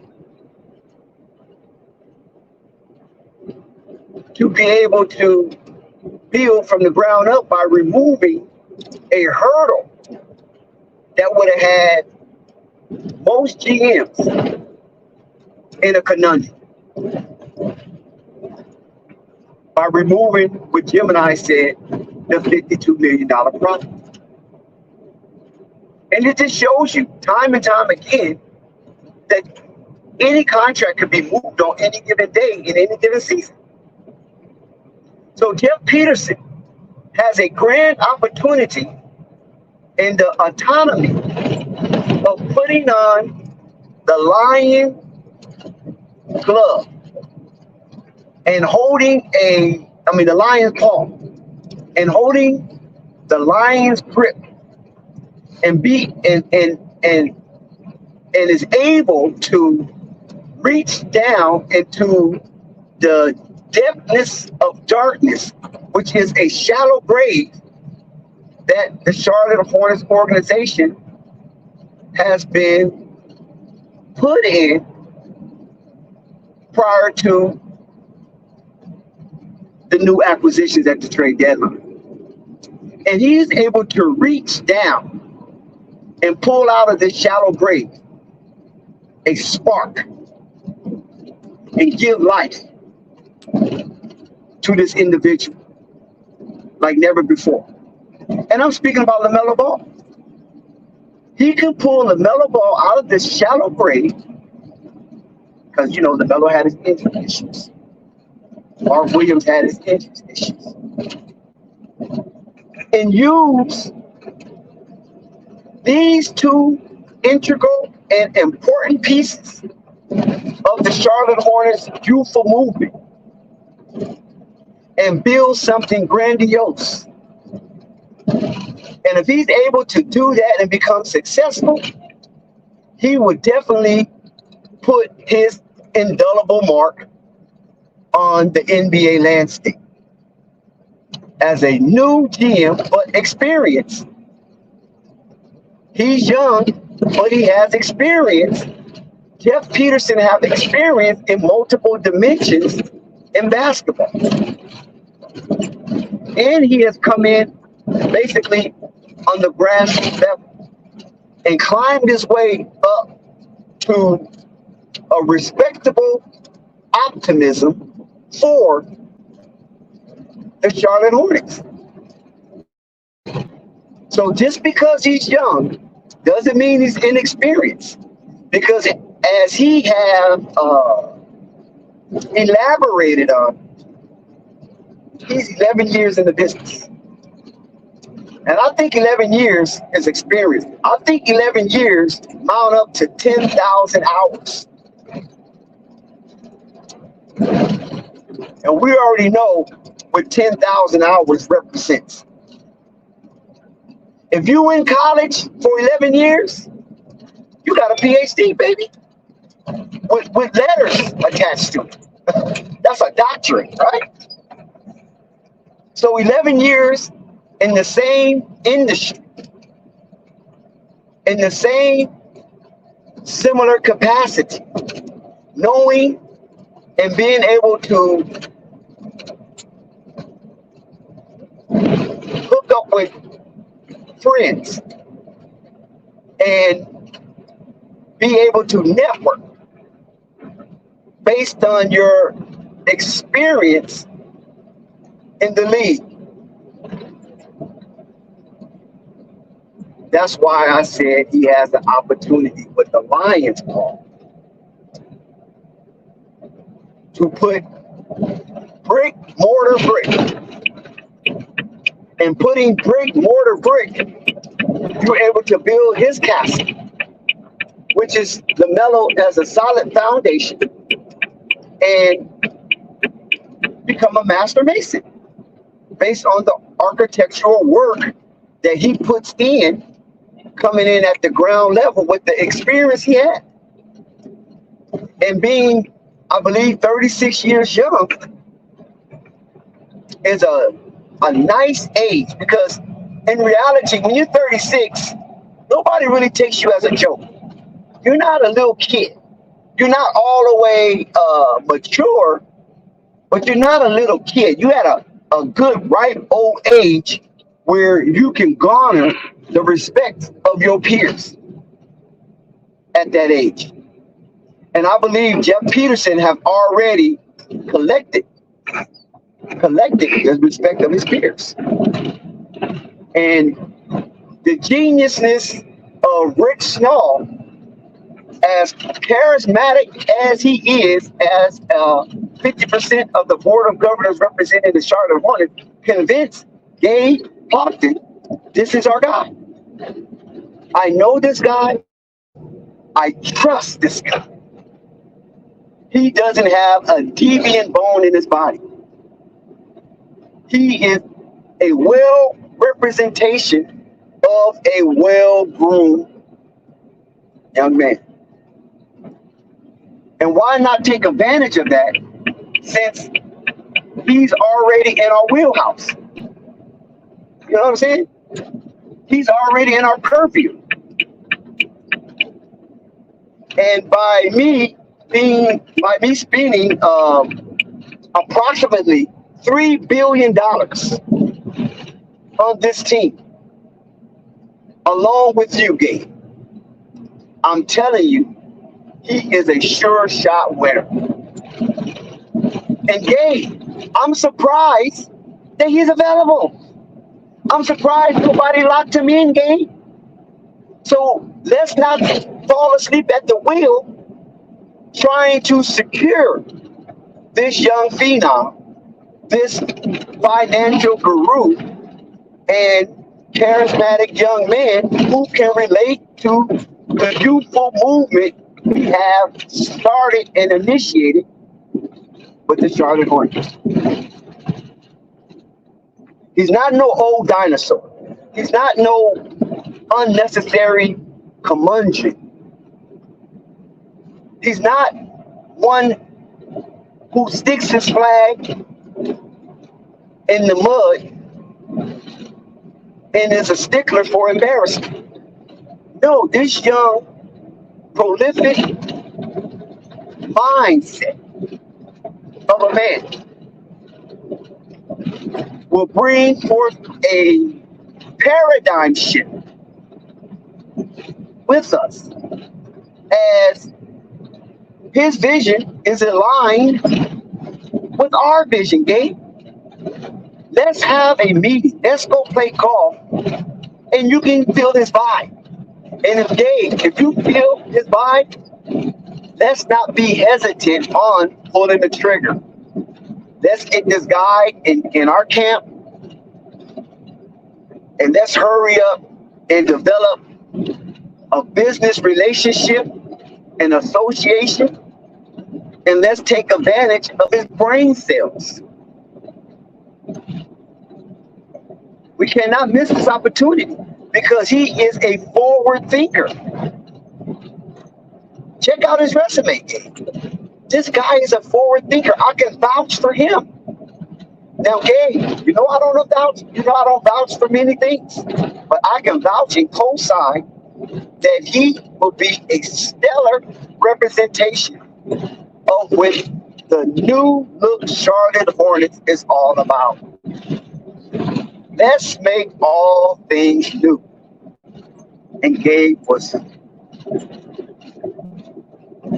great, and Gabe was astonished by the presence and the demeanor and disposition of Jeff Peterson.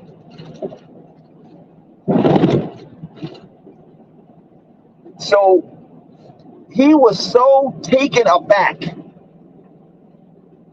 that Jeff Peterson's age wasn't even a thing to be considered. It was all about what was in his head and the ideas he had for the Charlotte Hornets and LaMelo Ball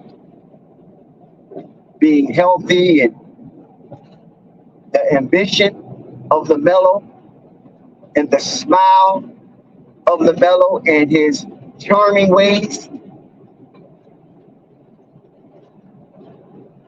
Jeff Peterson embodied the spirit of the new Charlotte Hornets. And I think that spirit should be welcome.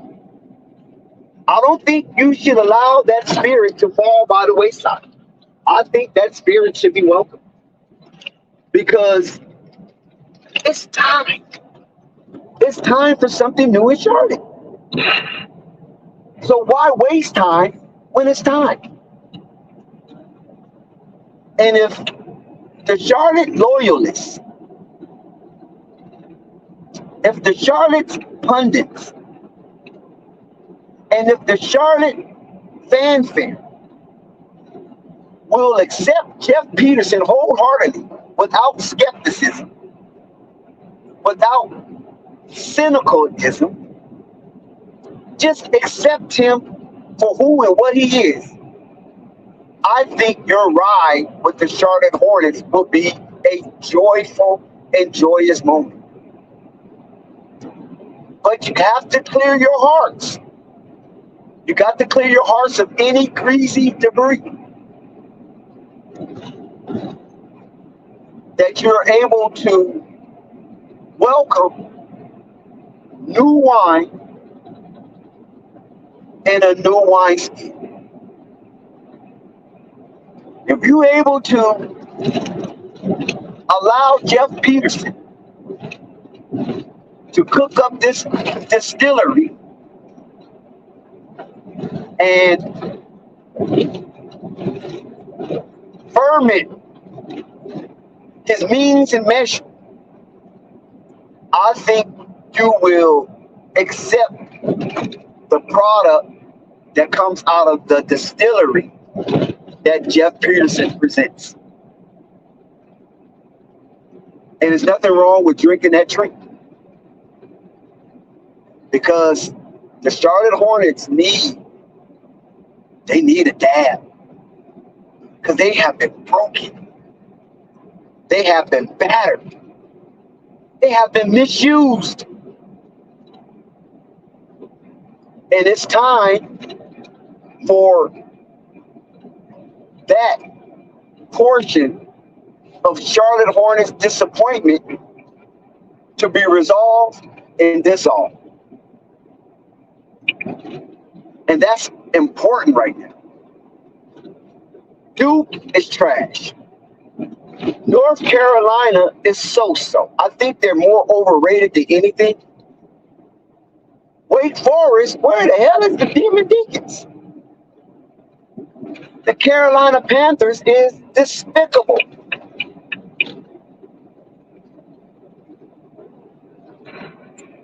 The Hurricanes. Charlotte needs this dab. They need this version of newness. And I think Jeff Peterson is the guy to bridge the gap between the demographics. Because it seemed like the demographics have appeared to be cross-eyed. The vision is blurred. And I think Jeff Peterson comes in with an idea or ideology that will palpitate the dead hearts of the Charlotte Hornets loyalists. If given the proper chance and the proper space for him to operate. I think with the Charlotte Hornets, Jeff Peterson should have an additional 3 cubic feet of air to breathe and function in. And I think if giving that an additional, because we already know as an average human being, we only need three cubic feet of air to function. But I think he needs a little more than the average. And I believe his functionality will be on the level of some of the grander executives in the league. If he is allowed autonomy, full autonomy, right? And only be advised as a coupling, not as the measure of success. He would definitely bring the Charlotte Hornets to where they need to be if he is not impeded by envy or jealousy from the upper executives wanting credit for the change that's coming in Uptown. Now, chat, how do you feel about that? Shout out to Bartran. Bartran, listen, let me tell you something. Let me tell you something about the BTW. Bartran via Aunt James. Bartran via Aunt James have put the world on notice about Jeff Peterson. Jeff Peterson was going under the radar. And Aunt James opened up the veil that was over the eyes of the masses and allowed Bartran to peek into that veil that shrouded Jeff Peterson. And since Bartran has been on a tear with the Jeff Peterson content, we have to give props what proper is due. We have to give respect where respect is due. Because Bartran cracked the code. Bartran followed the tracks, he followed the breadcrumbs, and it led to Jeff Peterson. And from that perspective, Bartran has exposed the mind and vision of the new regime of the Charlotte Hornet when it came to change amongst the leadership. So I got a big salute. I got a big salute to Bartran for that, for putting us up, and of course, Aunt James for putting us up on none other than Jeff Peterson. He was spot on, and he stayed on it like hammer to a nail. And look at the results. Jeff Peterson is now amongst the executives of the Charlotte Hornets.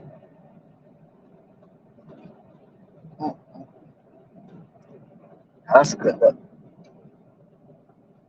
That is definitely a good look for Bartran.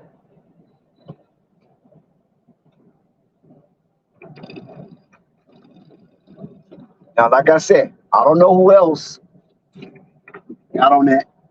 All I know, Bartran.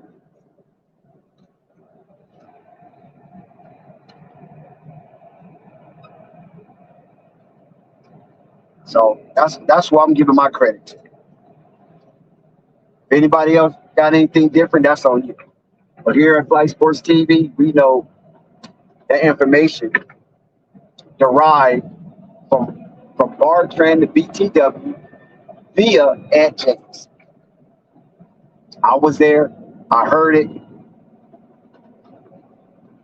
and I watched it unfold. So nobody can tell me shit. If anybody else trying to take credit for exposing the mind of those involved with transitioning from Buzz and Mitch to Jeff Peterson. So shout out to the BTW, which is full of Charlotte Hornet content, as he definitely goes into depth on many topics that a lot of people overlook or even foreshadow. Bartran will take every meat off the bone until his stream is satisfied with the results. And that's a good thing. That's a good thing.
Please subscribe to Flight Sports TV, hit the like button and leave a comment.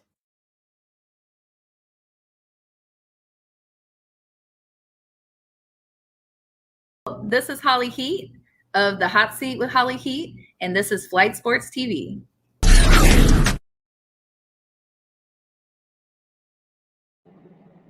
Yeah, thank you everybody for rocking with Flight Sports TV on this festive Friday night. We're in the late night edition. We used to do Flight After Dark in the early iteration of Flight Sports TV. But we kind of moved away from that and made it more fully sports channel. And we have been very successful. We were doing this with, I think Flight was at by like 700 subscribers. And now look, and we don't buy subscribers. It's all organic, baby. We had help along the way from various content creators like Hoop Jargon, DJ Raw, Uncut Truth, Juju, Pope. We had help along the way in those early days from Athletic One, Dave James, Essen, Ray. We had help along the way with myself, Phonics. We had high-end content creators like Ball Facts, AB the Hero, TKM along the way. Farrah Vision,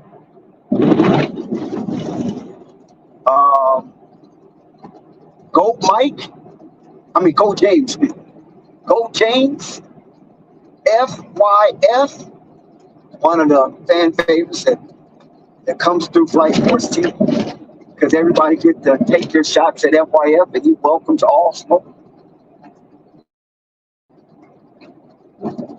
And a slew of others that might escape me right now. But salute to all of you guys that came through back in the day, even before Flight was monetized.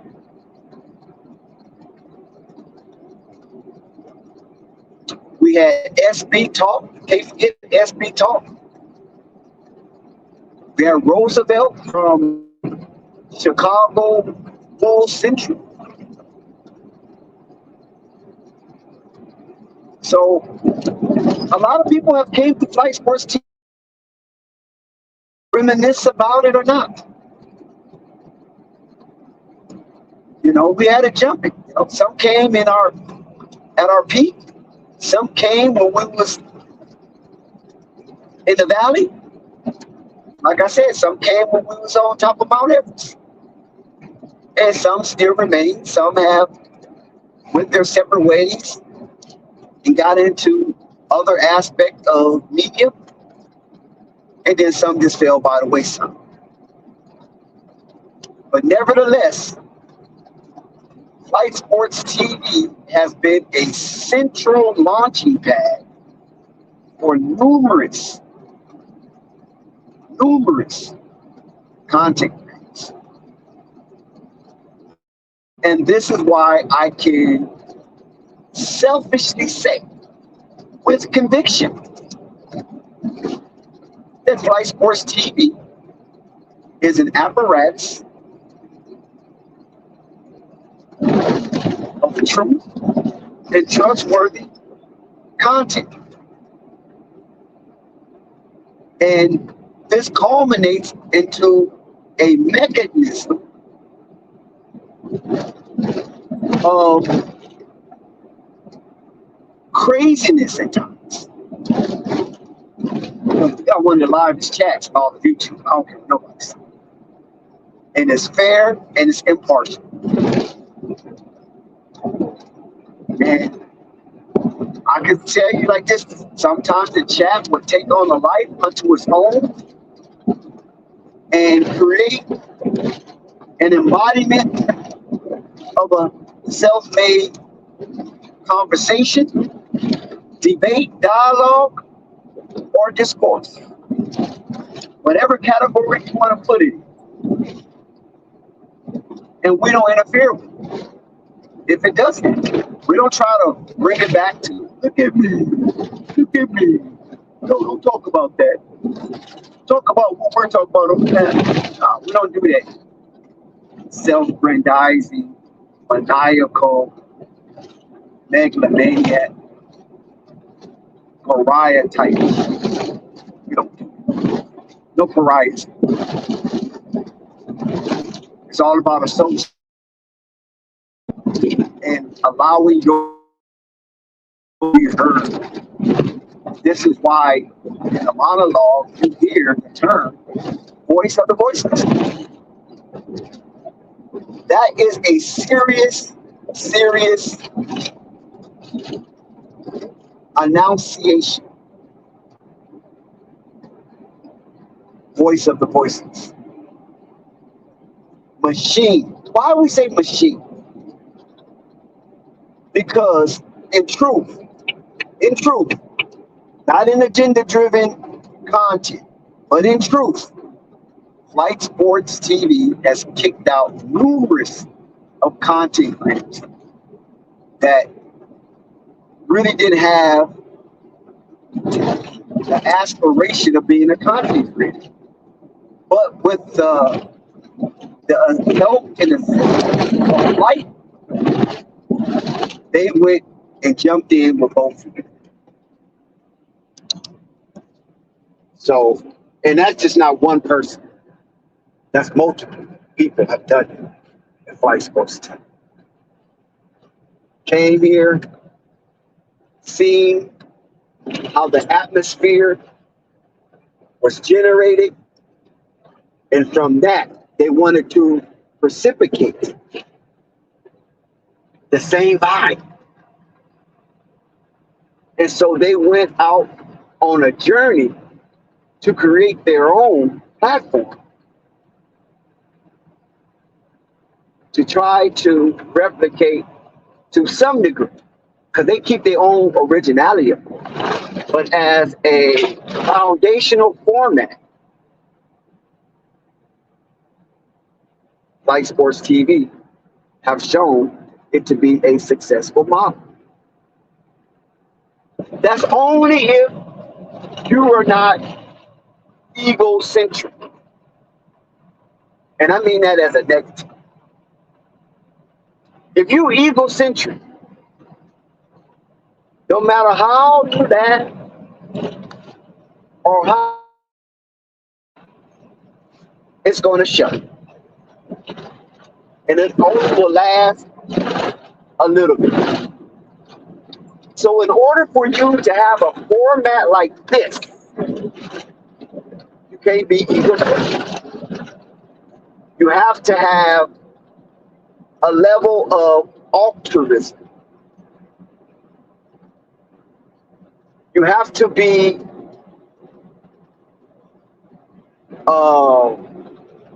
an organism as a whole, but at its core is a meritocracy. You have to be willing to delegate and decentralize. Now, these are not easy traits in today's world, the way that humans are developing. The leadership of most humans is based on look at me. And so platforms like TikTok, Facebook, and Instagram are the results of that. They didn't create the look at me paradigm. What they did was bring it out more. They accentuated it. They enhanced it.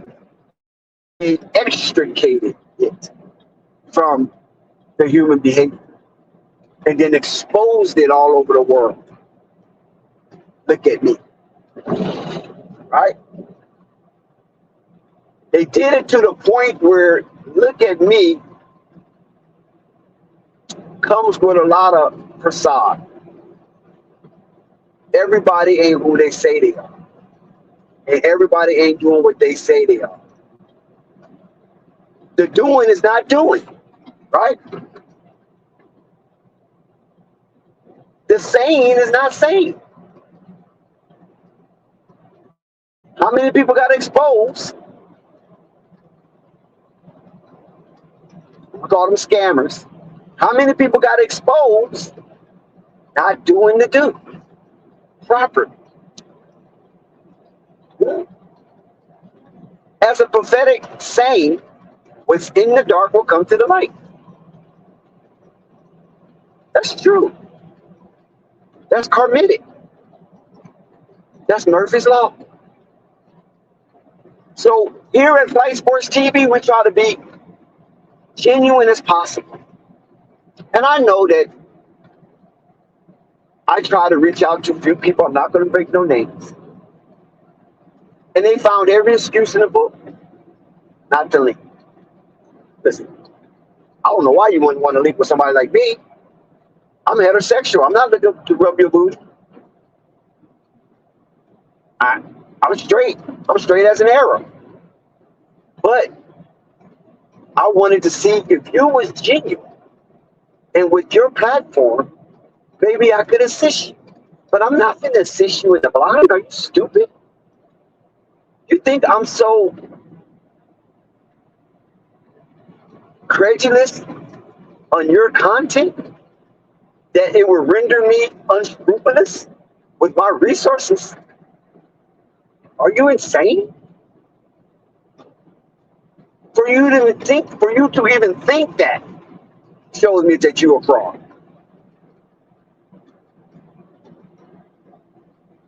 What high dollar business deal that you can think of in your mind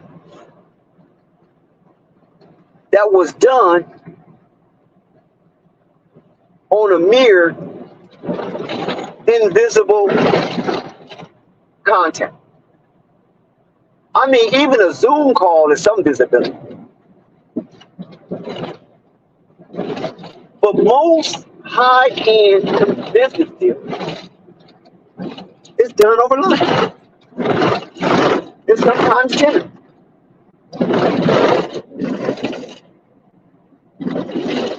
So how do you think that a person that have a wealth of resources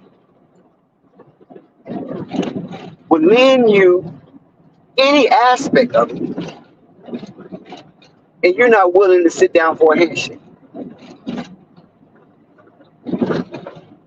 Don't you think that's interesting? So we know the math when it's not math, but we just, carry on with a smile because, hey, that's how you want to run your life. Cool. It's just that I'm not going to be a part of it. No way, shape, or form. But we can smile for the pretzels.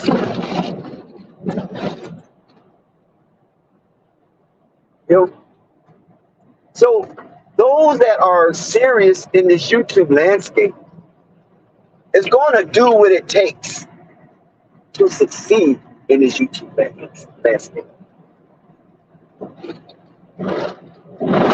You got to get out of your cocoon, or you're going to stay a caterpillar. If you want to crawl on the ground, if you want to crawl low to the earth, stay in your cocoon. You will never morph into a butterfly. You would never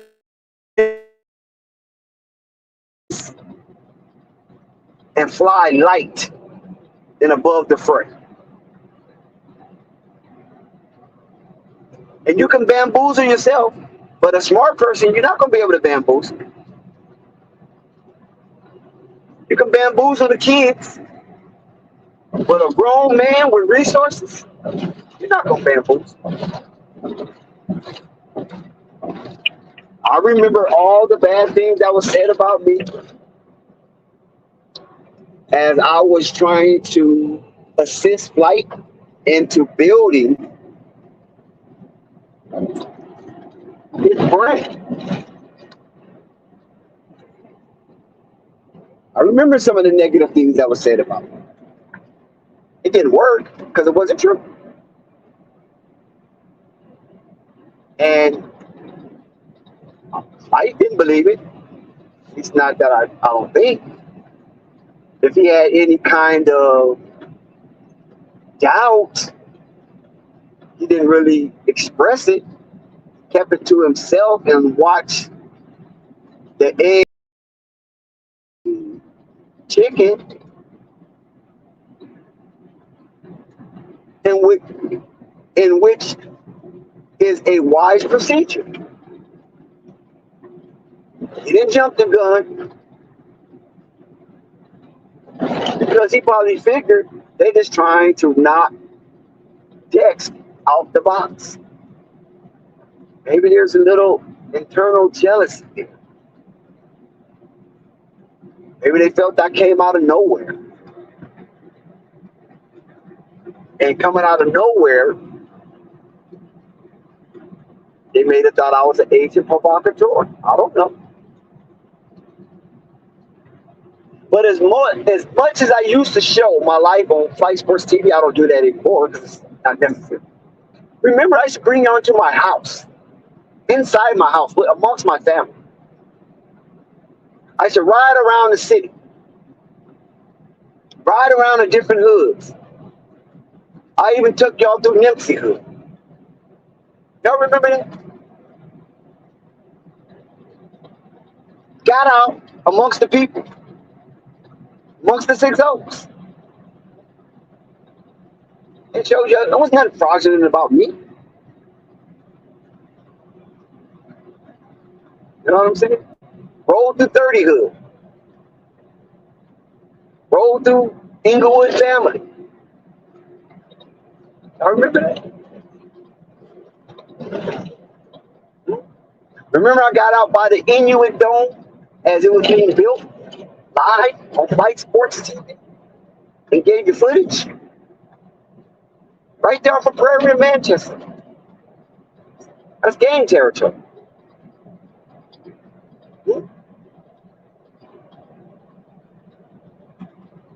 So there's plenty of things I have shown, regardless of what they say behind the Iron Curtain, that what you see is what you get. You know what the fabulous dramatic said? What you see is what you get. Huh. You know what I'm saying? There's nothing secret about me. I'm just a plain, ordinary dude to try to work hard and try to defy the odds. Because I know this system is not set up for black people as a whole to be successful. They cherry pick when it comes to black success. Some, but not all. You know what I'm saying? We can have some of you, but we damn sure ain't gonna have all of you. Call it what you want. So this is why I don't go out berating anybody, and especially, in particularly, black people. People of darker hue. If you don't want to use the word black, okay, cool. You want to make that a political term or a disparaging term? Cool, okay, cool. You don't want black? Okay, that's how you think, whatever. But people of melanin, carbon-based entities, I don't disparage unless you're a con man. Because you're detrimental to the growth and development of our people as a whole. Thieves. I despise thieves. I think a thief is below a liar. and a liar is below the dirt.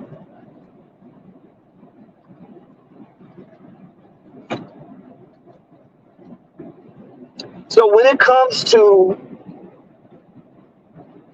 us as a people trying to make ends meet and do it without harming anyone. Now, you know I didn't say legal because legality could be debated.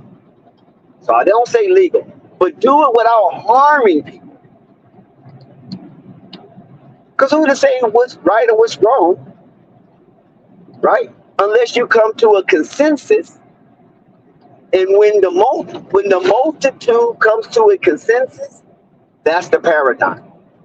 That's all paradigm is. Right? That's a paradigm. When a multitude of the society agree, this is how it should be. This is how you get the Constitution, the Bill of Rights, the amendments, and all laws and legislation, rules and regulation that governs a society. It's called a paradigm. And that comes from the minds of men. So some men want an advantage, they make a law. And if you're smart enough, and if you are a rational thinker, which today they call it, what's the term they call that? Critical thinker. If you're a critical thinker, you know that laws, rules, and regulations that govern any society don't come at once. It comes over a protracted period. A lot of laws are deferred,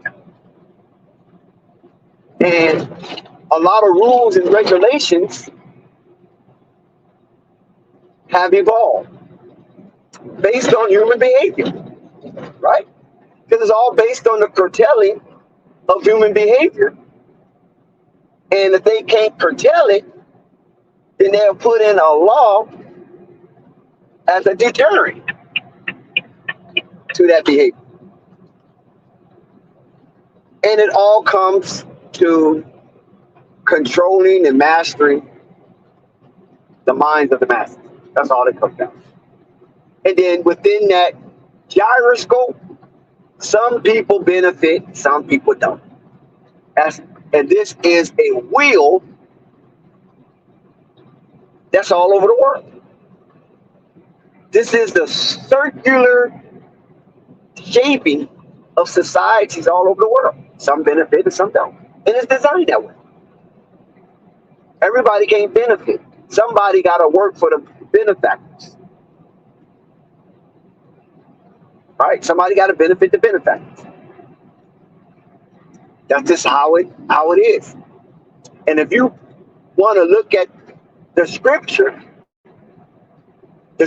basically says in Genesis, go out and dominate, right? Start naming things. Start giving it meaning. Right? Replenish. Just keep it going. Just keep this circular thing going, right? 360. This is how you're going to build your society. Why you think things have names? Why you think names are derived from a particular sound? And that sound is supposed to murmur the activities of that person. If you got a hammer and you put it on the nail, oh, his name should be Hammer. Oh, maybe Hammer that nail. That's his name, because that's what he do. That's how we identify him. So our name's supposed to have meaning. If your name don't have a meaning, then it's a waste of God's air. It's a waste of God's moisture. If you have a name without a meaning. And this is why we're able to change our names, whether in court of law or whether religiously, to give you meaning, to give you a defined aspect of who you think you are. And at one time, it was like taboo to name yourself because there's no witnesses. So, so this is why names come from other people, because other people witnessing your work and basically call it for what they see as a witness. That's why it was important for Adam to have a helpmeet in the garden so he can have a witness. Right? The helpmeet was a woman. So he can have a witness that would write down his testimony until it become a testament. And that's why when you bring all this back, let Jeff Peterson cook. Let Jeff Peterson cook. The time has come to take off the shackles of certain levels of management inside of Charlotte Hornets fans. What do you got to lose? What do you got to lose if you take off the shackles of executive management to bring this thing around? Right? It's like going all in on the flop. Here you go in the game of poker. You're going all in on the flop. And once the cards is turned over, regardless of what you have in your hand, what do you got to lose? You already went all in. So the next card is called the turn card, right? You're going to fold your hand after you went all in? Of course not. What do you got to lose? The next card is the river card. Are you going to fold on the river after you went all in? Hell no. What do you got to lose? And this is what the Charlotte Hornets approach should be. Because in previous season, the Charlotte Hornets was going nowhere fast. So their approach should be risky yet calculated. Risky yet calculated. This should be the approach of the Charlotte Hornets moving forward. Because what do you got to lose? With all of the cards being held close to your vest, it renders you at best a low-end play-in situation and an early exit in that tournament. That's the best you got since you was a Bobcat, basically. Well, I won't say the best. I'll take that back. The best you gotten in the last 7 years. Because Kemba Walker, Steve Clinton took him to the playoffs. The actual playoffs, not no play. And Michael Jordan got afraid that the team was getting too good and he wasn't ready to shell out any money to make it better. He went in reverse mode. Oh, no, Kemba Walker got to go. Oh, he got to go. Oh, no. I ain't finna get that. Get Kemba Walker out of here and let me get Terry Rozier. Terry Rozier is an unproven commodity, and I don't have to pay him like that. I can pay him, manageable money. But I ain't got to pay him no superstar. I ain't got to max out nobody. because Terry Rozier was an unproven commodity. Gordon Hayward, unproven commodity. Even though he maxed him out, but he was unproven. And that was more of a circus act if you want to, keep it 100, because he wanted to garner the support of the white people. Not the white people that's already Charlotte Hornets fan or Michael Jordan fan. Not those white people. I'm talking about the white people that was on the fringe of accepting the NBA. Because there's a lot of, stuff in Charlotte. They ain't accepting the NBA. They love college now. They diehard college allegiance to college. But the NBA, man. So this is why Michael Jordan, in his attempt to garner the support of the backwoods of North Kakalaki, he drafted players and he signed players that they were familiar with coming out of the collegiate ranks. And this is why he had a plethora of Duke, North Carolina, Wake Forest, Kentucky players on his team. In some cases, Indiana. Because these were teams that these are the teams that the North Carolinas or the Carolinas were highly competitive against. So sometimes those names struck a chord with some of the backwood interest of basketball. So to maintain the interest or to even galvanize those interests, he drafted and pursued through free agency players that the Carolinas were familiar with. And so to Michael Jordan detriment, he became a localized team. Even though Michael Jordan is global, him and his brand is global, he kept the team local. And by keeping the team local, Michael discovered in that business model that he can win just in that market because there was no competition. The only somewhat competition was Atlanta Hawks in that market.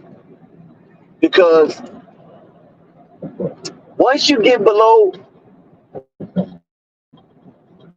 Jacksonville, that's all Miami Heat.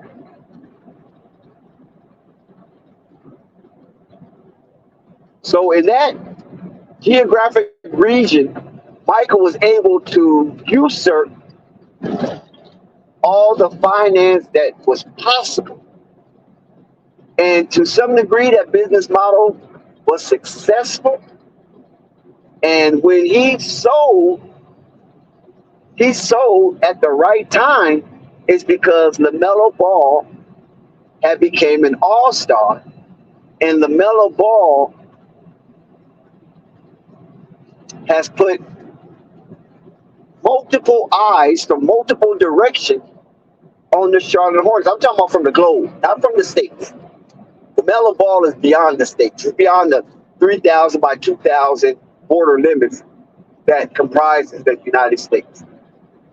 LaMelo Ball is past North America, which comprises Canada on the north and Mexico on the south. And a few little, islands like that's attached to North America. So he sold because you cannot sell a team like the Charlotte Hornets for $3 billion without a player who has such of an expansive outreach like LaMelo Ball. Even though he doesn't get the credit, and I know why he doesn't get the credit. And it's not so much LeVar. It's not so much LeVar because you guys, most of you guys try to separate him from LeVar anyway. So it's not the LeVar factor to a certain degree.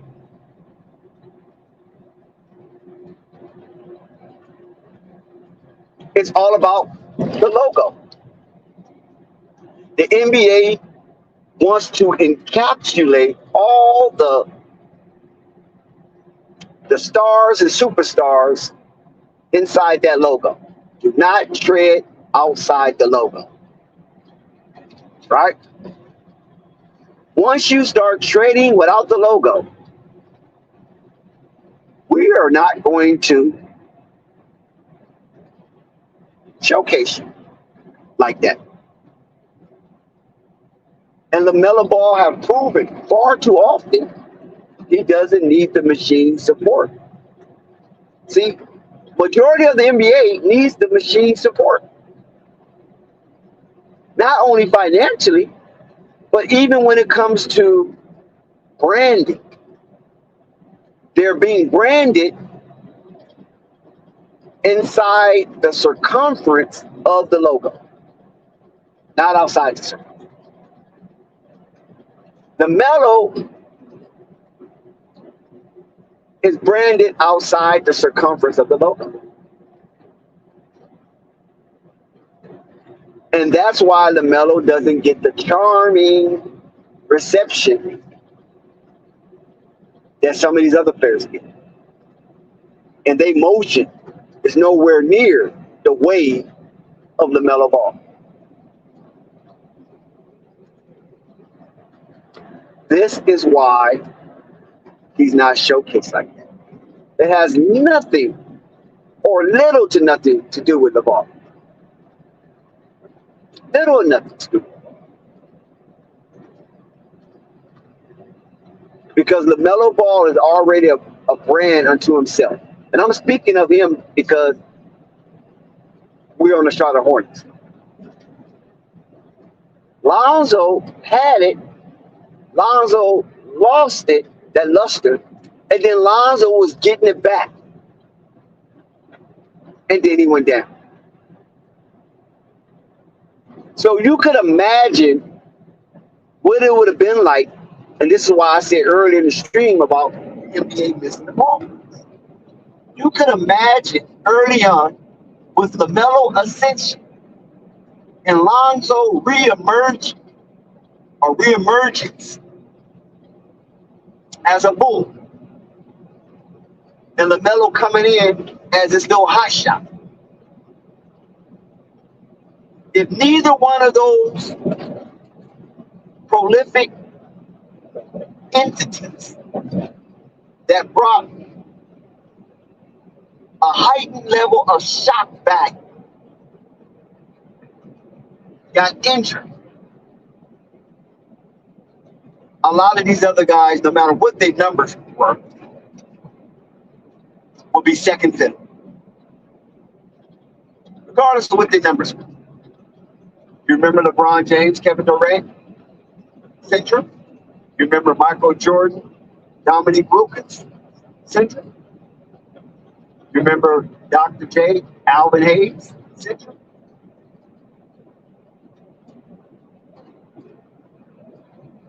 Should I go on? Should I go on? So there's always this point that the NBA builds its model on. And this is why, like I said earlier in the stream, this is why LeBron James just can't retire just yet. I know some of these accolades of accomplishments is nice, but LeBron James is tired. He's tired. But the league say, give me one more. Lakers, go ahead, sign him. We don't care. Sign him. Give us one more. And as long as LeBron James becomes this sideshow of the NBA, how much you got? Because Let's keep it 100. There has always been a fascination with aging athletes, right? Especially superstar athletes, because that's what I'm focusing on. There has always been this wrong thirst for aging athletes to be grinded down to powder. And they want to watch it. They want to see it. They want to be a part of that era where they witness an aging superstar athlete be grind down to powder. Now I ain't talking powder, kid, because there's no explosiveness they want to see. They want to see you barely able to wave goodbye to the fans. It's an insatiable appetite to witness this. And it's so fascinating that this gladiator mentality of the majority of the fan base just want to see this. Is it sociopathic? I don't know. I'm not a psychiatrist. But when you look down the annals of history, this gladiator kind of witnessing mentality, fight the duel to the end, is pervasive amongst sports fans. They want to see you play until you can't play no more, because they don't want to feel robbed of any extra juice that may be left in that anatomical frame. They don't want to see. They want you to bleed out. They want you to be a raisin. They don't want you to be a grape. They want you to be a raisin when you're done. So they feel they got every bang for their buck. They got their money's worth. You know what I'm saying? They want to be able to judge and see if you're worth your salt. But to some degree, it's sickening to want to witness a superstar, or one superstar agent athlete get grind down to nothing. Why do you think it's fascinating to say in the basketball world, can he still dunk? Can he still dunk? Right? Because if you can still dunk, they feel you still got some juice left. Can he still throw the ball? Can he still throw the ball? In football, baseball, can he still get a home run? Can he still put it over the fence?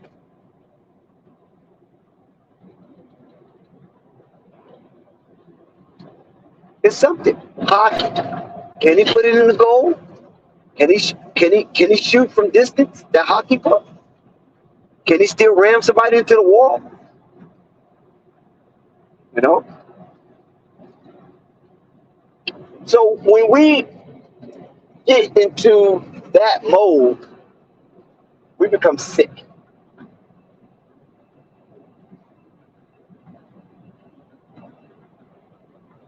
And the NBA is afraid, like it was with Michael Jordan, Dr. J,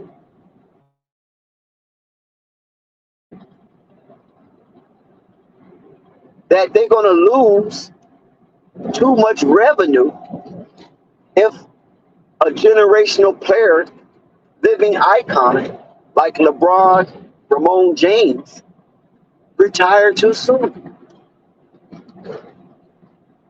Because then they feel they left a vacuum of starless activity. And inside that vacuum, fans might turn away from the game. I'm not talking real diligent fans. I'm talking about, the casuals.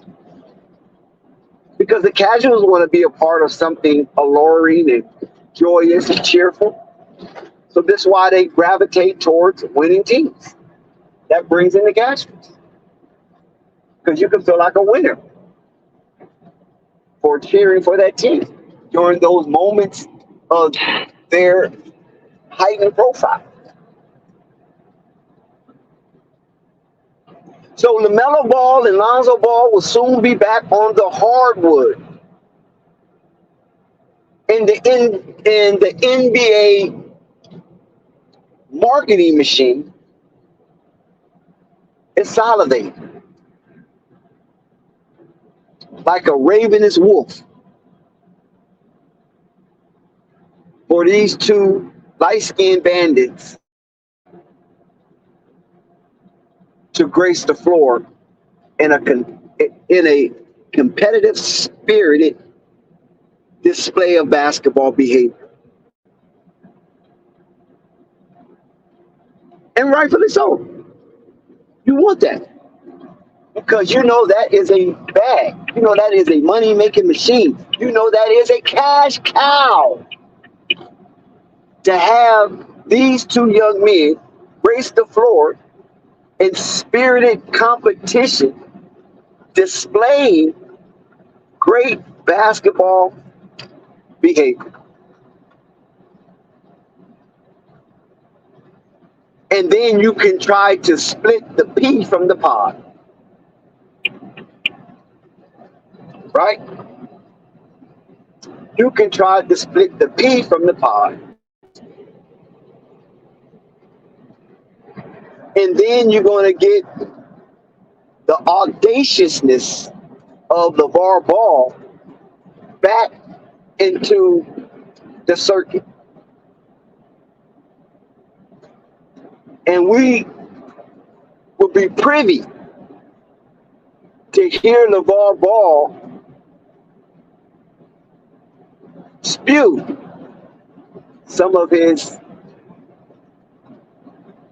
most unseemly predictions. And we can champion it or we can criticize it. But it's in the ethers. And how wonderful would that be for basketball? Because there's nobody out in the landscape can do it like he do it. I know you got Gil Arenas, he tries, and JJ Redick on the white boy side, he tries. Rasheed Wallace tried. There's a few people out there with really crazy takes, and it has a leg of legitimacy. But LeVar Ball, one of the greatest sports dads of all time, has been out of the media circuit on Main Street media. And that is part of the game that is missing as well. So to have his boys on the hardwood and him touting the ballerific vision would be outstanding. Because that generates content, for or against, pro or con, yay or nay. It generates content.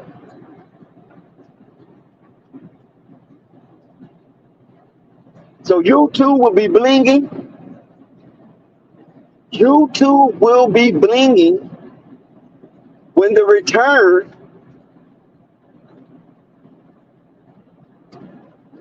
of the ballerific activities.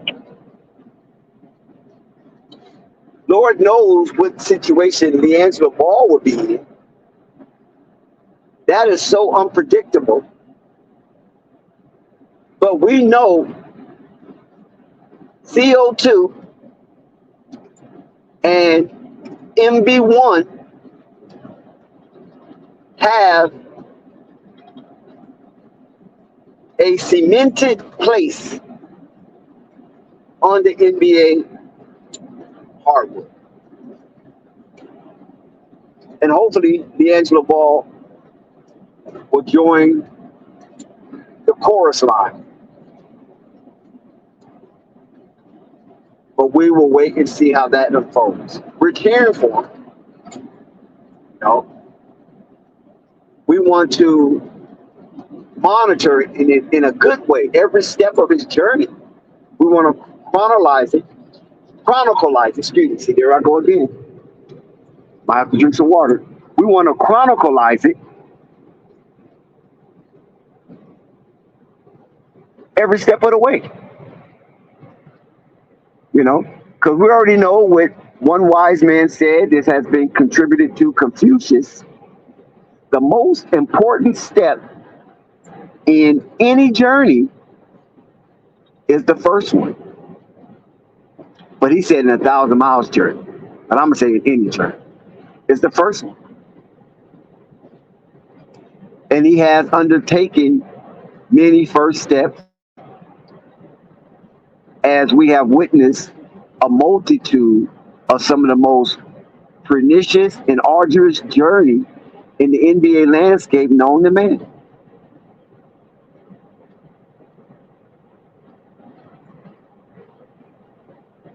So we'll see how these things unfold as the season comes to a near end, and we're getting to the second leg. Yeah, can I say second leg or third leg? But we will get into an additional leg, because I don't know if his first leg is halftime, and then the second leg is after the All-Star break, and then the third leg is the extended season. But an additional portion of the season will be play-in and playoff. So as we get closer to the end of the season and watch how these teams jockey for position night in and night out until the conclusion of the season. And then we have a better fixed picture on how we roll out that last leg of the season.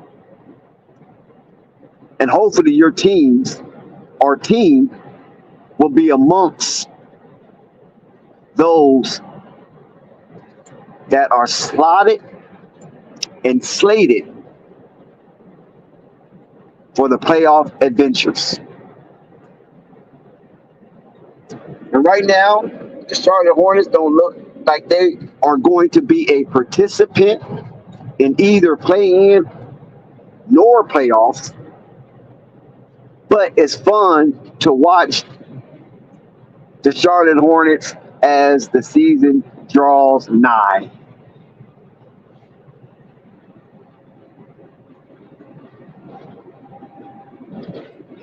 And once again, shout out to all the late nighters that's still up listening to my so-called rant or conversation, depending on how you look at it. We appreciate the night riders. You know what I'm saying? We appreciate those with insomnia on this Friday. Now, depending on where you're at. No. Yeah, it's still Friday. On this Friday late night edition of Flight Sports TV. So shout out to you. And like I said, if you haven't hit the like button, please hit the like button. If you haven't hit the subscribe button, please hit the subscribe button. If you haven't hit the notification bell, please hit the notification bell so you won't miss one iota of an exuberant experience. Because we wouldn't want that for our worst enemies. No. We wouldn't want that for our worst enemies.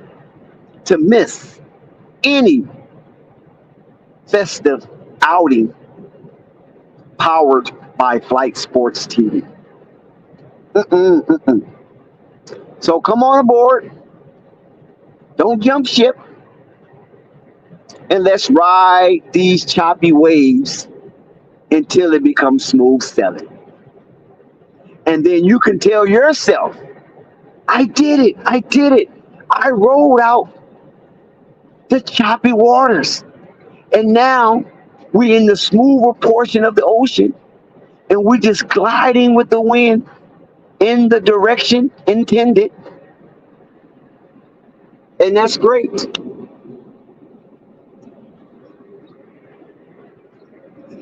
Now, my other device, this okay, my other device have shown some cues. And we can go over some of the games that was slated tonight. Because I think we should be at its conclusion or near its conclusion. And when we look over here at the NBA,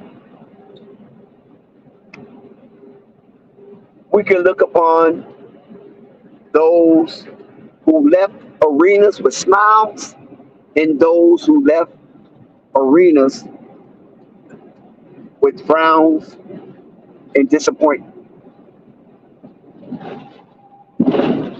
As soon as I can get some service, it looked like my phone won't give me the service. So I guess we'll put that on pause. Now, the thing that I did want to share with the stream is that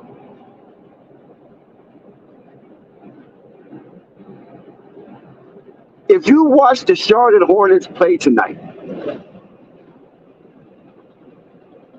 what did you get out of that? Did you get any kind of a feel for what the Charlotte Hornets may be seeking in the offseason? Or did you just get a feel that they were just tired tonight? It's nothing really to look into. What we saw on the surface is what's actually in play.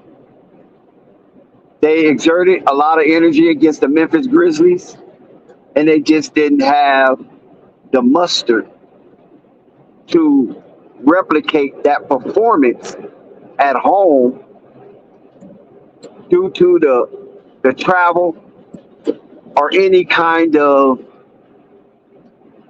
distraction that might be going on with certain players. It just was one of those days that no matter what the Charlotte Hornets would have culminated, it still would have resulted in a loss.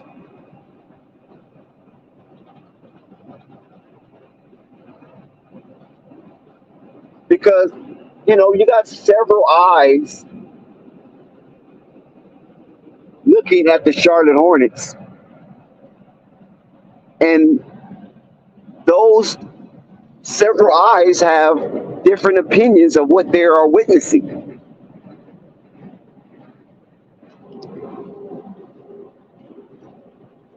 And what they are witnessing may not be what you are observing. So it's good to hear the different perspectives coming from the variants of onlookers who are glued to Charlotte Hornets basketball. Now we got one game in action, and that's the Utah Jazz versus the Hawks up at the Salt Palace. We have the Suns and the Hornets that we featured in tonight's stream, powered by Flight. Suns take away the victory on the road inside the Hive, 107-96. We already talked about how the Charlotte Hornets did not reach the 100-point threshold. I don't know if I can contribute that to the defense of the Suns or just missed opportunities for the Charlotte Hornets on this nationally televised game that was being displayed on NBA TV. The Heat, the Miami Heat, the boys in South Beach, they won tonight over the Pistons. Magic over the Raptors. The Pelicans beat the Clippers. The Clippers went down to the Bayou, and the boot prevailed. I think the last time these two teams played, I think the Clippers beat the Pelicans. So the Pelicans reversed the fortunes on the Clippers, and they win that one. The Nuggets escaped an upset by taking a win from the Riverwalk in San Antonio. So it was a few games on the slate tonight. We highlighted them as once again we streamed the play-by-play for the Charlotte Hornets, and they fall to the Phoenix Suns, the Cactus Boys, them kids from the desert.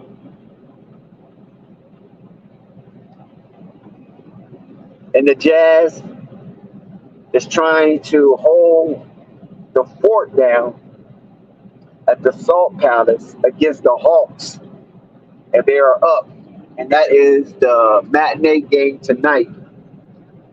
And that game is in the third quarter with a lot of time left to go in that game.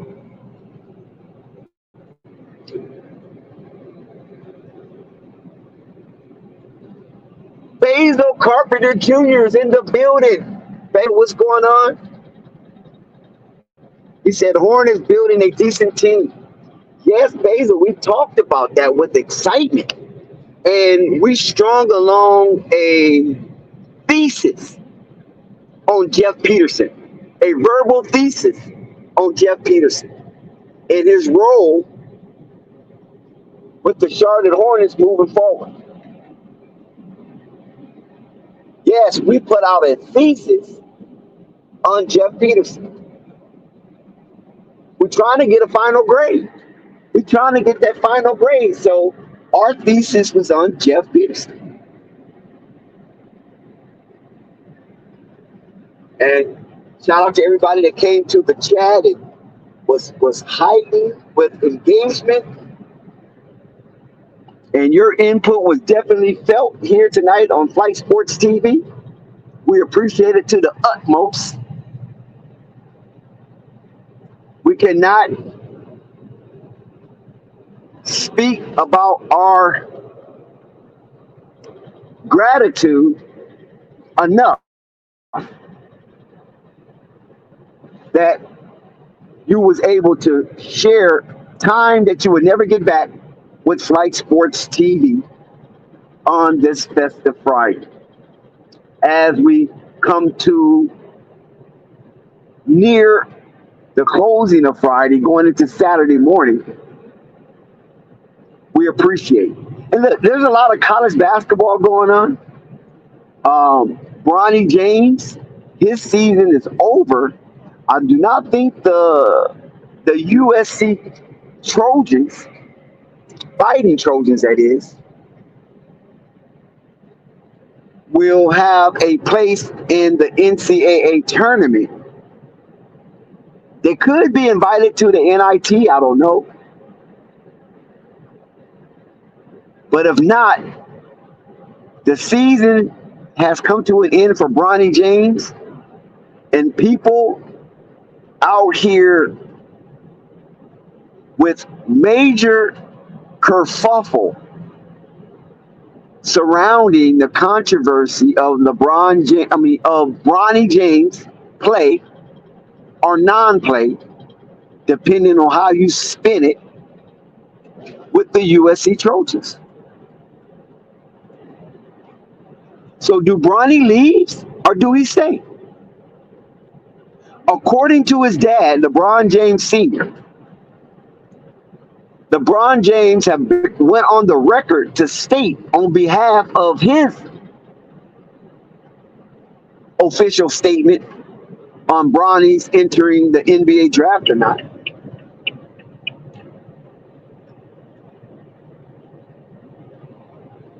He said it's up to the kid. He said he's leaving the decision up to the kid. He's not going, according to LeBron officially, it's a public statement. He's not going to interfere. He's not going to vicariously live through his son, which would be going backwards, of course. He said it's up to the kid. Now, if you ask me, it appears, according to my observation, it appears that Bronny James,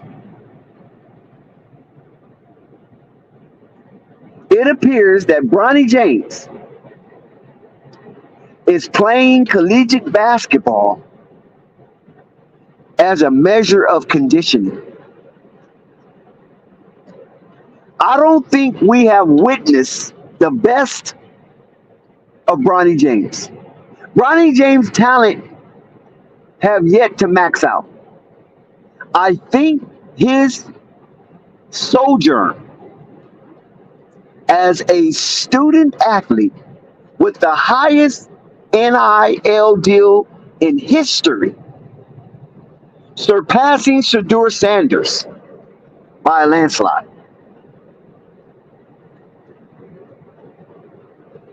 is putting on display the best version of himself.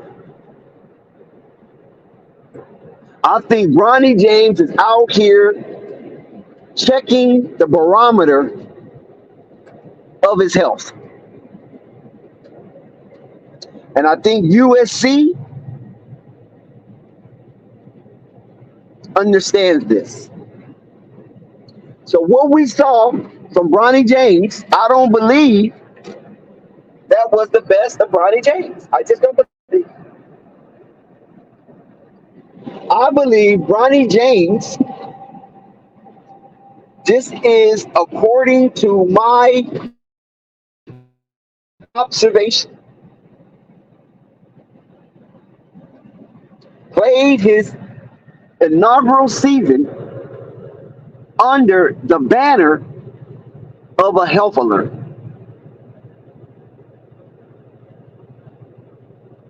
He has to have in his head that he is conditioned to play basketball full throttle. And I didn't see full throttle Bronny. I see more of a worried Bronny. Now, if that's good or bad, I don't know. Because anytime a young man have a scare, a health scare, like that to that magnitude, after knowing Hank Gathers, after knowing the guy from the Detroit Lions fall dead on the field and Hank Gathers fall dead on the court, that is something to take into serious consideration, even though the doctor said he was cleared to play basketball. In the back of your mind, knowing these things, because I'm quite sure he is educated on these things. I just can't remember the guy from the Detroit Lions that was in the 70s.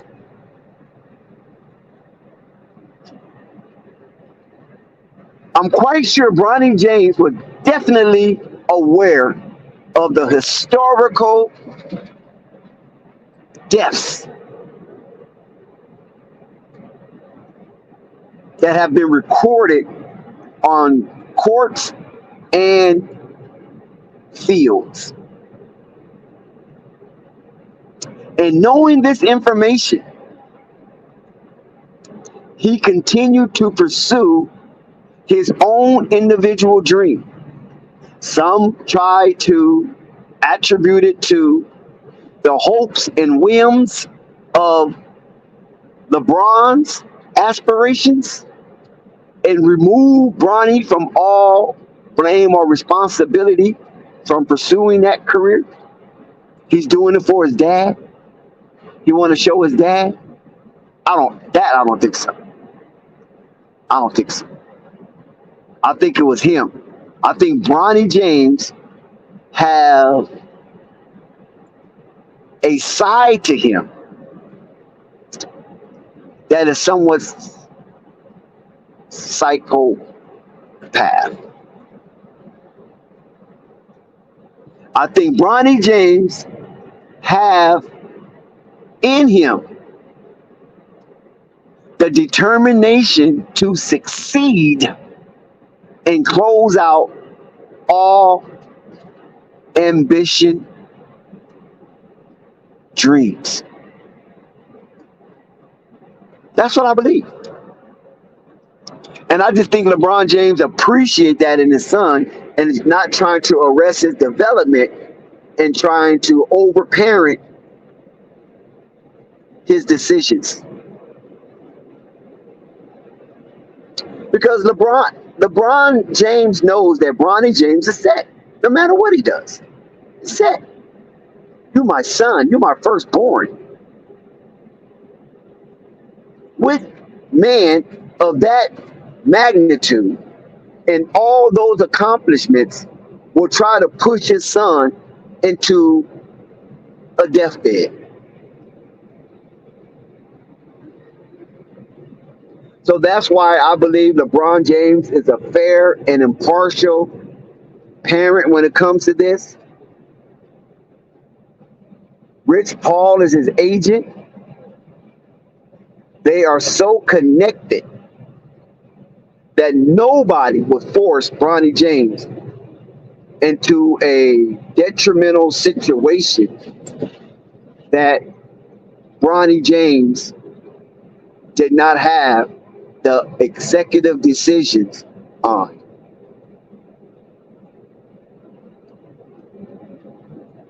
So I'm going to remove LeBron James and give him a cloth so he can wipe the blood off his hands when it comes to Bronny James and his pursuit of an NBA career. Because we all know this is based on Bronny's field. You don't have to add any sweat equity into an NBA career. He can kick back and be a co-owner of an NBA team right now. So let's stop the foolishness and let's keep it in perspective. Even if you are a Michael Jordan fan, Kobe fan, Kevin Durant fan, or a non-fan of LeBron, let's stop this wacky narrative that he's pushing his son into a point of no return. Because you guys did it with LeVar. You guys do it with everybody you hate. That is some of the derogative tactics from cancel culture. They make up stuff. And if it sounds good, they run with it.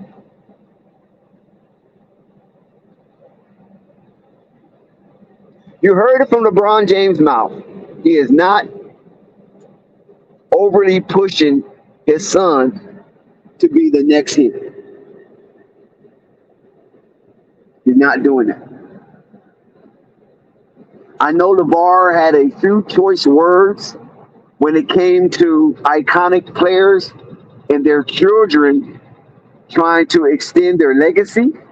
And LeVar made a comparison that the athletes who have kids that wasn't iconic, most of those athletes have successful kids, right? It's in the DNA. But the athletes who are or were iconic, their kids seem not to measure up to the level. And so dejection starts to be the prevailing factor into their depleted pride. And so their games or their pursuit of the trail of their great parent and the display of sports demonstration becomes an ontological shock. Your daddy did it, but you can't. Your mommy did it, but you can't.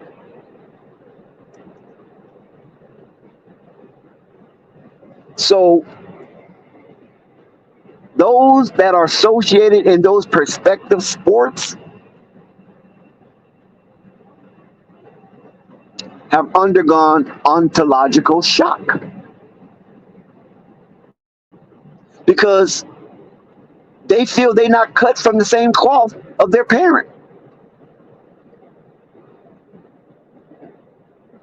Right?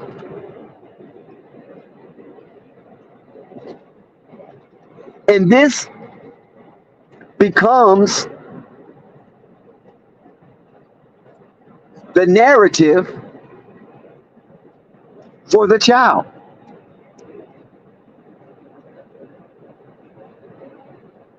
Antiquated it may be, but it still sticks around, and it is still a stigmatism.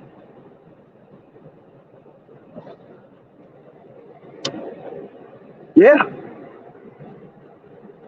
it is. It goes right into the eye of the child.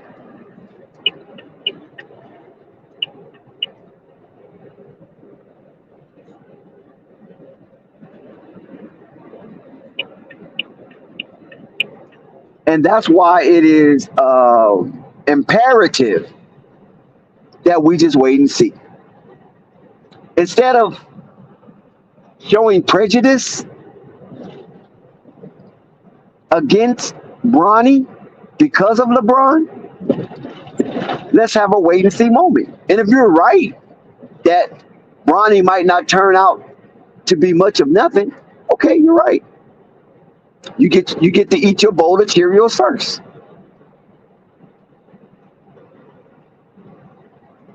Okay? No big deal. You get to put your spoon in your Cheerios first. But it does not have anything to do with the tea in China. Ask the Britain about that.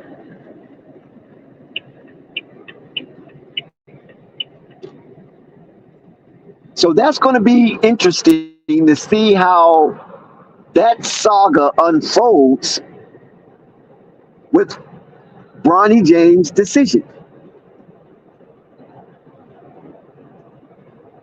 Do he move forward with Rich Paul and get on the draft board? Do he don't enter the draft and walk on to a team and try out from the ground level?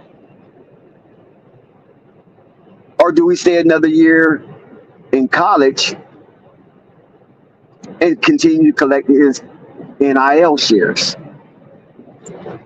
Because the NIL shares alone he's making more money than a majority of rookies coming into the NBA based on his NIL accomplishments. Shout out Rap God. How you doing, my bro? Shout out CJ Gannon. Yeah, we just late night doing our thing, you know what I'm saying? Hanging out outside, moving around, trying to, got our fingers, got our hands clapping, fingers snapping, trying to make something happen. You feel me? Mm-hmm.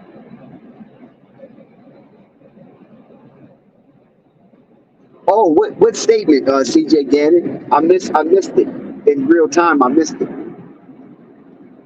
What statement are you referring to, so I can go back and put some meat on the bones?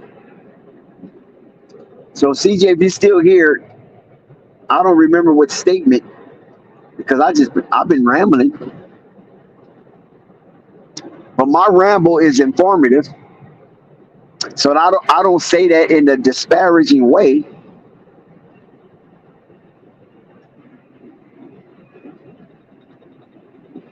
Shout out to everybody pulling up the Flight Sports TV. Please hit that like button, hit that subscribe button if you are not subscribed, and hit the notification bell so you won't miss one iota of an exuberant experience. It's very important to complete those 3 phases of entrance into Flight Sports TV. And this is why we announce it often during the stream, because of its importance. He said the one about him playing kind of scared. I don't remember how you worded it. Oh yeah. Well, this is what I'm saying, because I don't know, have you ever had, CJ, I'm speaking to CJ. CJ, I don't know if you ever have had a life-threatening moment. I have several of them. I don't know if I ever speak about them on Flight Sports TV or not, but I had a few life-threatening moments. That was pretty much uncanny. And in the back of your mind, even though you might have escaped death, in the back of your mind, you always have this pictorial of the events that you survive, you don't survive. And it plays in the back of your mind to a degree where it's somewhat haunting. It's a mental thing. You just have to get over it, you know. Some people go through hypnosis. Some people see a psychiatrist.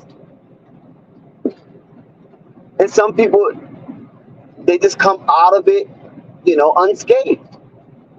But everybody's mind is not able to rid itself of such a traumatic experience. So the hypothalamus, right, constantly awares you or reminds you that this event took place. And it gives you certain scenarios, visuals, to keep you on a cautionary tale throughout your life so you don't do it again. That's what I believe. So it plays back into your head, and sometimes that kind of hesitancy can hold you back based on fear of a potentiality of this happening again. So Bronny James on the basketball court, after undergoing what he went through and came out, his expression, it doesn't look the same to me. I'm telling you. It looks like Bronny James have experienced NDE. To me, Bronny James have experienced a NDE, a near-death experience.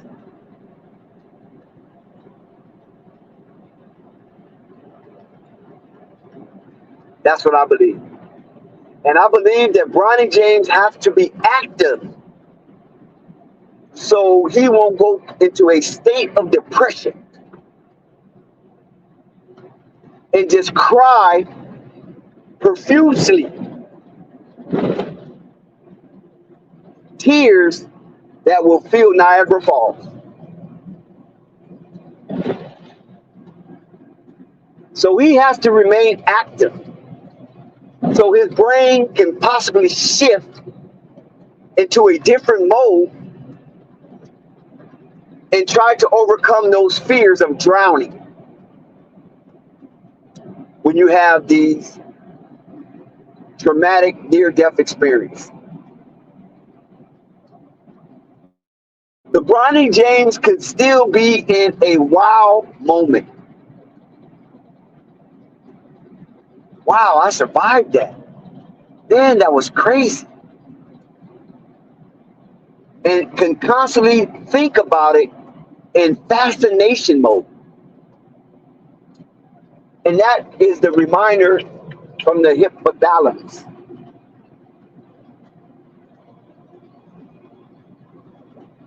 So that's why I said that he has some fear, afraid, scared. Because how do he really know to push himself? Because he has to be cautious because remember now, it's a hard situation. And that is respiratory, right? Basketball is based on stamina and being able to control the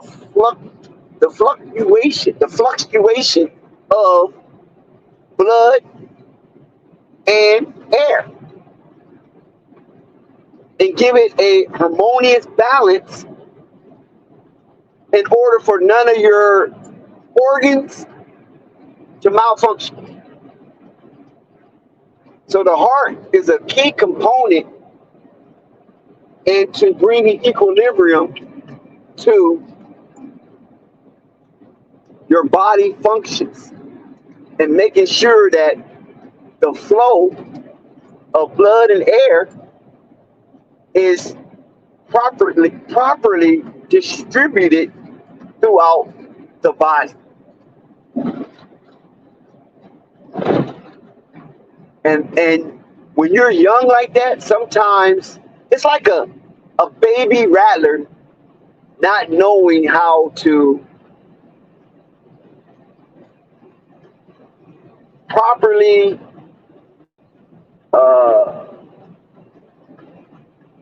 sting a person because it doesn't know how to control the venom yet.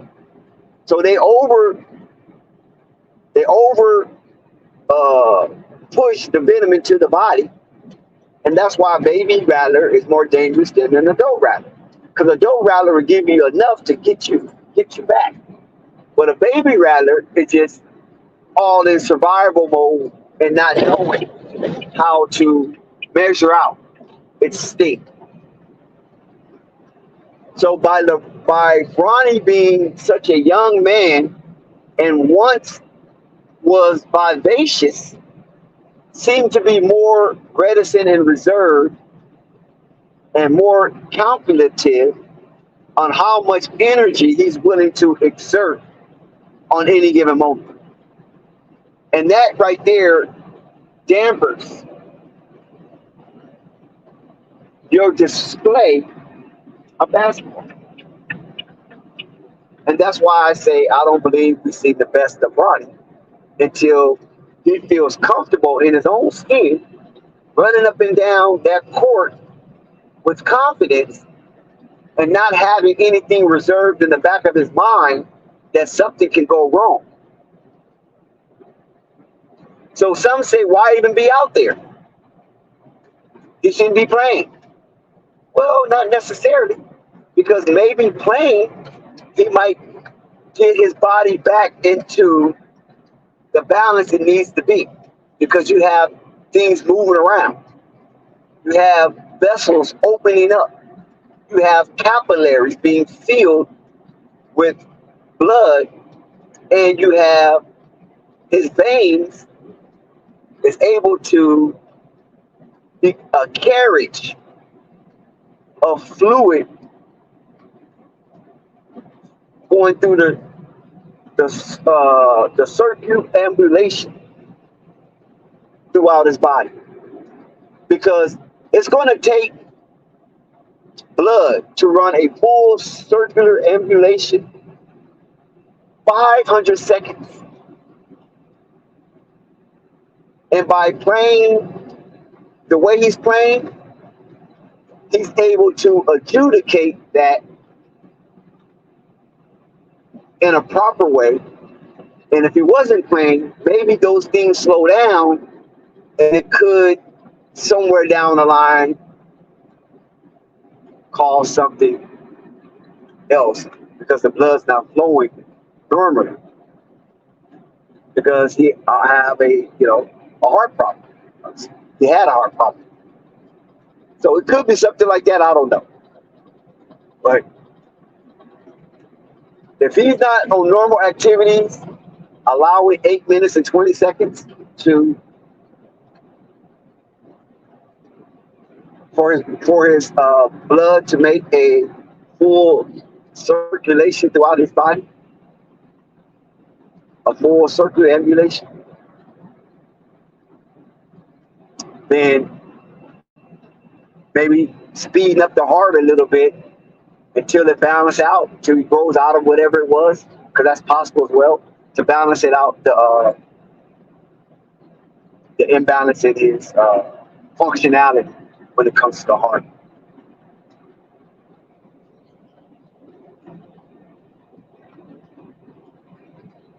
So I guess that's probably the best I can really describe what I meant by being scared, And it's a natural thing, though.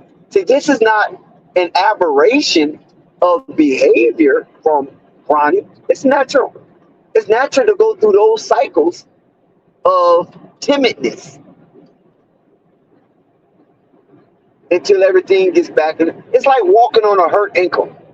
You can walk, and depending on your threshold of pain, will depend on how much pressure you're willing to put on your ankle. And I think that's the case when it comes to this situation. So a bad ankle, you're going to walk tender until it heals and the muscle around it is stronger, or the ligaments get back in alignment. You know what I mean? And then you're able to walk normal. And then you still, even after your ankle fully heals, you're still going to have some remembrance of it was once bad. And so your initial activity on that ankle is going to be tangentially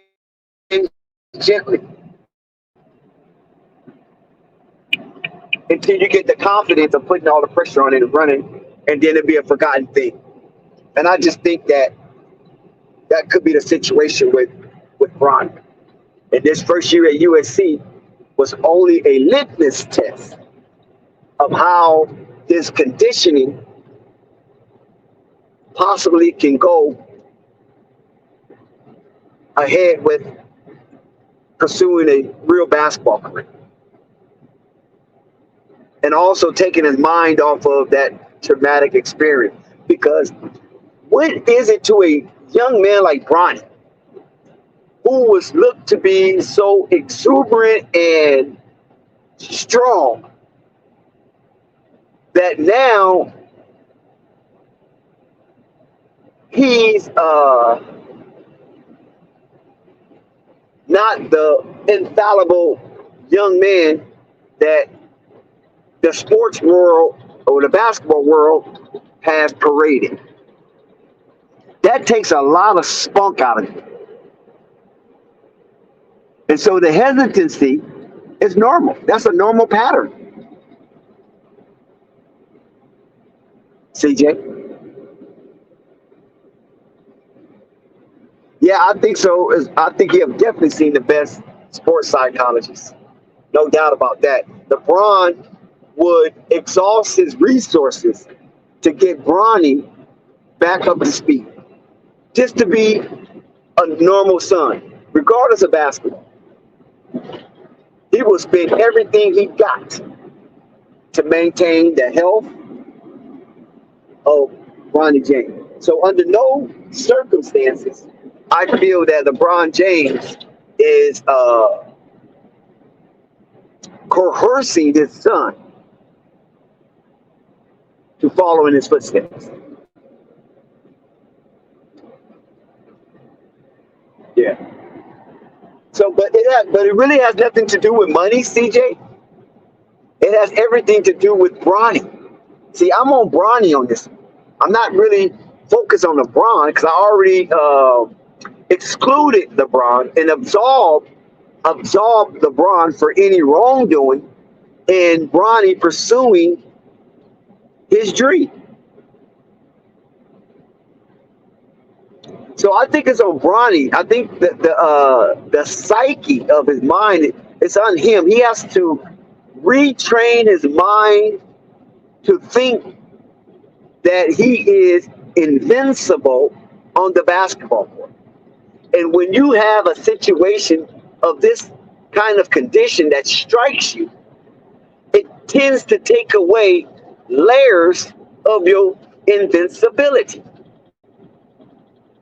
So he gotta have to relayer that and be convinced that he is cut from the cloth of his dad. So it's all on Bronny. And that's why I believe LeBron James came out and said the choice and decision is up to the kid. It's all on the kid. It's what he wants to do. Whatever he wants to do, I support it 100. Without any shadow of a doubt. So that's what have absolved LeBron James of any wrongdoing concerning the decision of Bronny James to move forward with his career.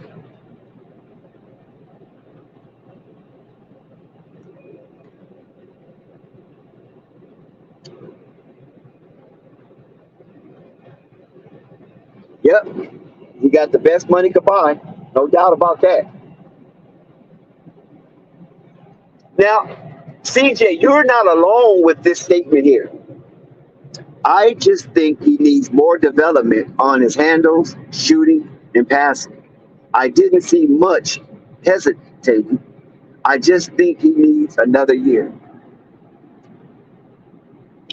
Now, all those are valid points, but most people, CJ, thought that Ronnie coming into USC, he was going to take his rightful spot as one of the main features at USC. Because he came in with a strong draft class at USC, even though they disappointed. So the hesitancy that I initially put forth is because of that. He didn't come in storming and kicking down doors, making himself readily available as one of the top features at USC. That's where I came in with the hesitancy. But everything else you said, CJ, I agree. He definitely needs hesitance. Because the way the NBA is designed and the way that the pattern of guards have been on display in the NBA, you definitely need to be able to manipulate that peel. And if you can't manipulate that peel and you are depending on others to get you the ball where you might need it, you're taking a big chance on your NBA career. because the game have evolved into a place where it's so much finesse that it is incumbent on the incomers to have some kind of ball manipulation skills. And if you don't, you're setting yourself up for potential failure, or you're putting yourself behind the 8 ball. The proverbial 8 ball.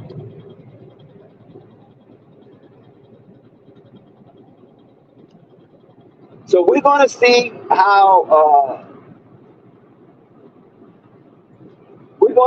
this thing plays out, and will the NBA roll out the red carpet for Bronny James?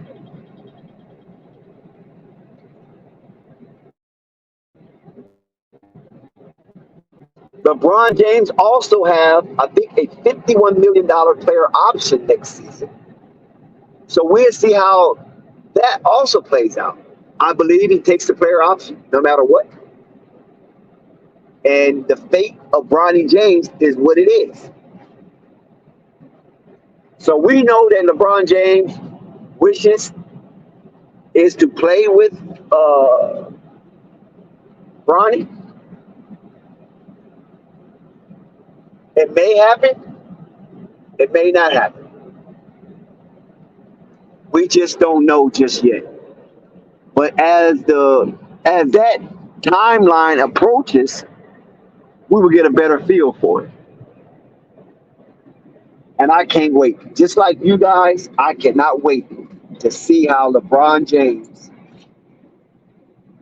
pursue the offseason after the Lakers season is over.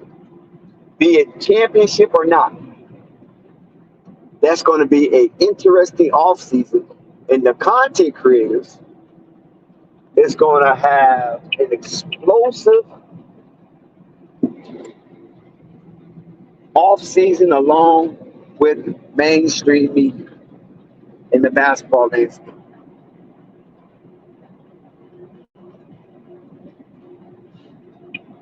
That's what everybody's waiting on. What LeBron James. And rightfully so, right? Because he's been the face of the NBA for the past 15 years. Some say 20. But I believe some of them years, Kobe was the face of the NBA. And LeBron James was in line waiting.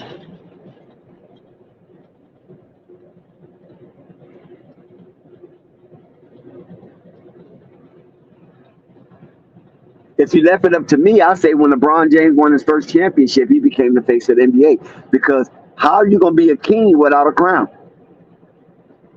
That don't make sense. That's why I say, nah, when he won that first chip, he got that crown on his head, he officially became the face of the NBA. Because that's what everybody was waiting on, LeBron James. To have a crown on his head while he sit on the throne. Some agree, some don't. But that's how I'm a little more old school. I'm a little more purist when it comes to that depiction of the face of the league. Gotta have a championship. You can't be a king without a crown. Doesn't make sense. It only makes you a prince.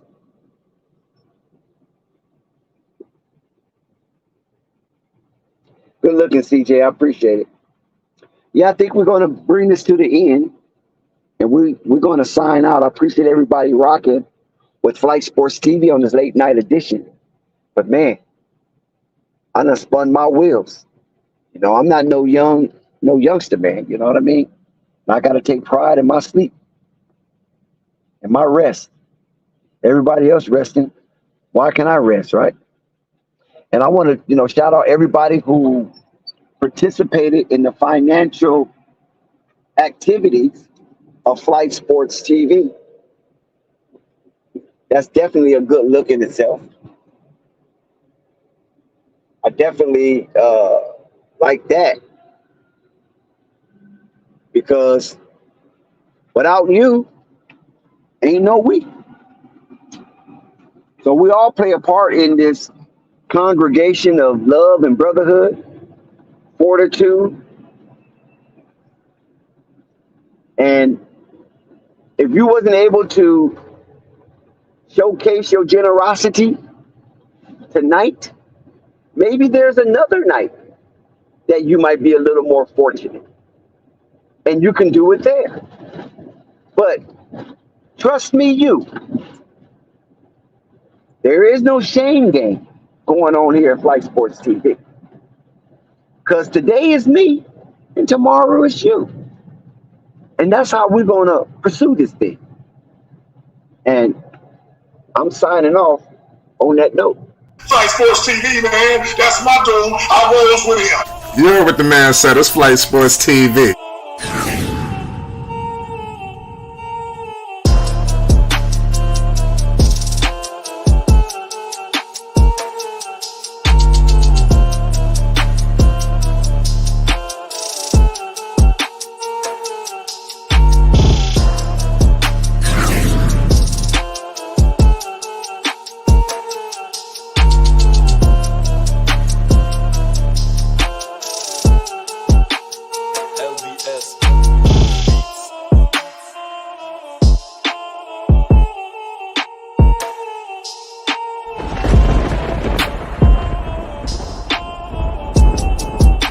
Like I said, Flight Sports TV, that's where it's at. Flight Sports TV.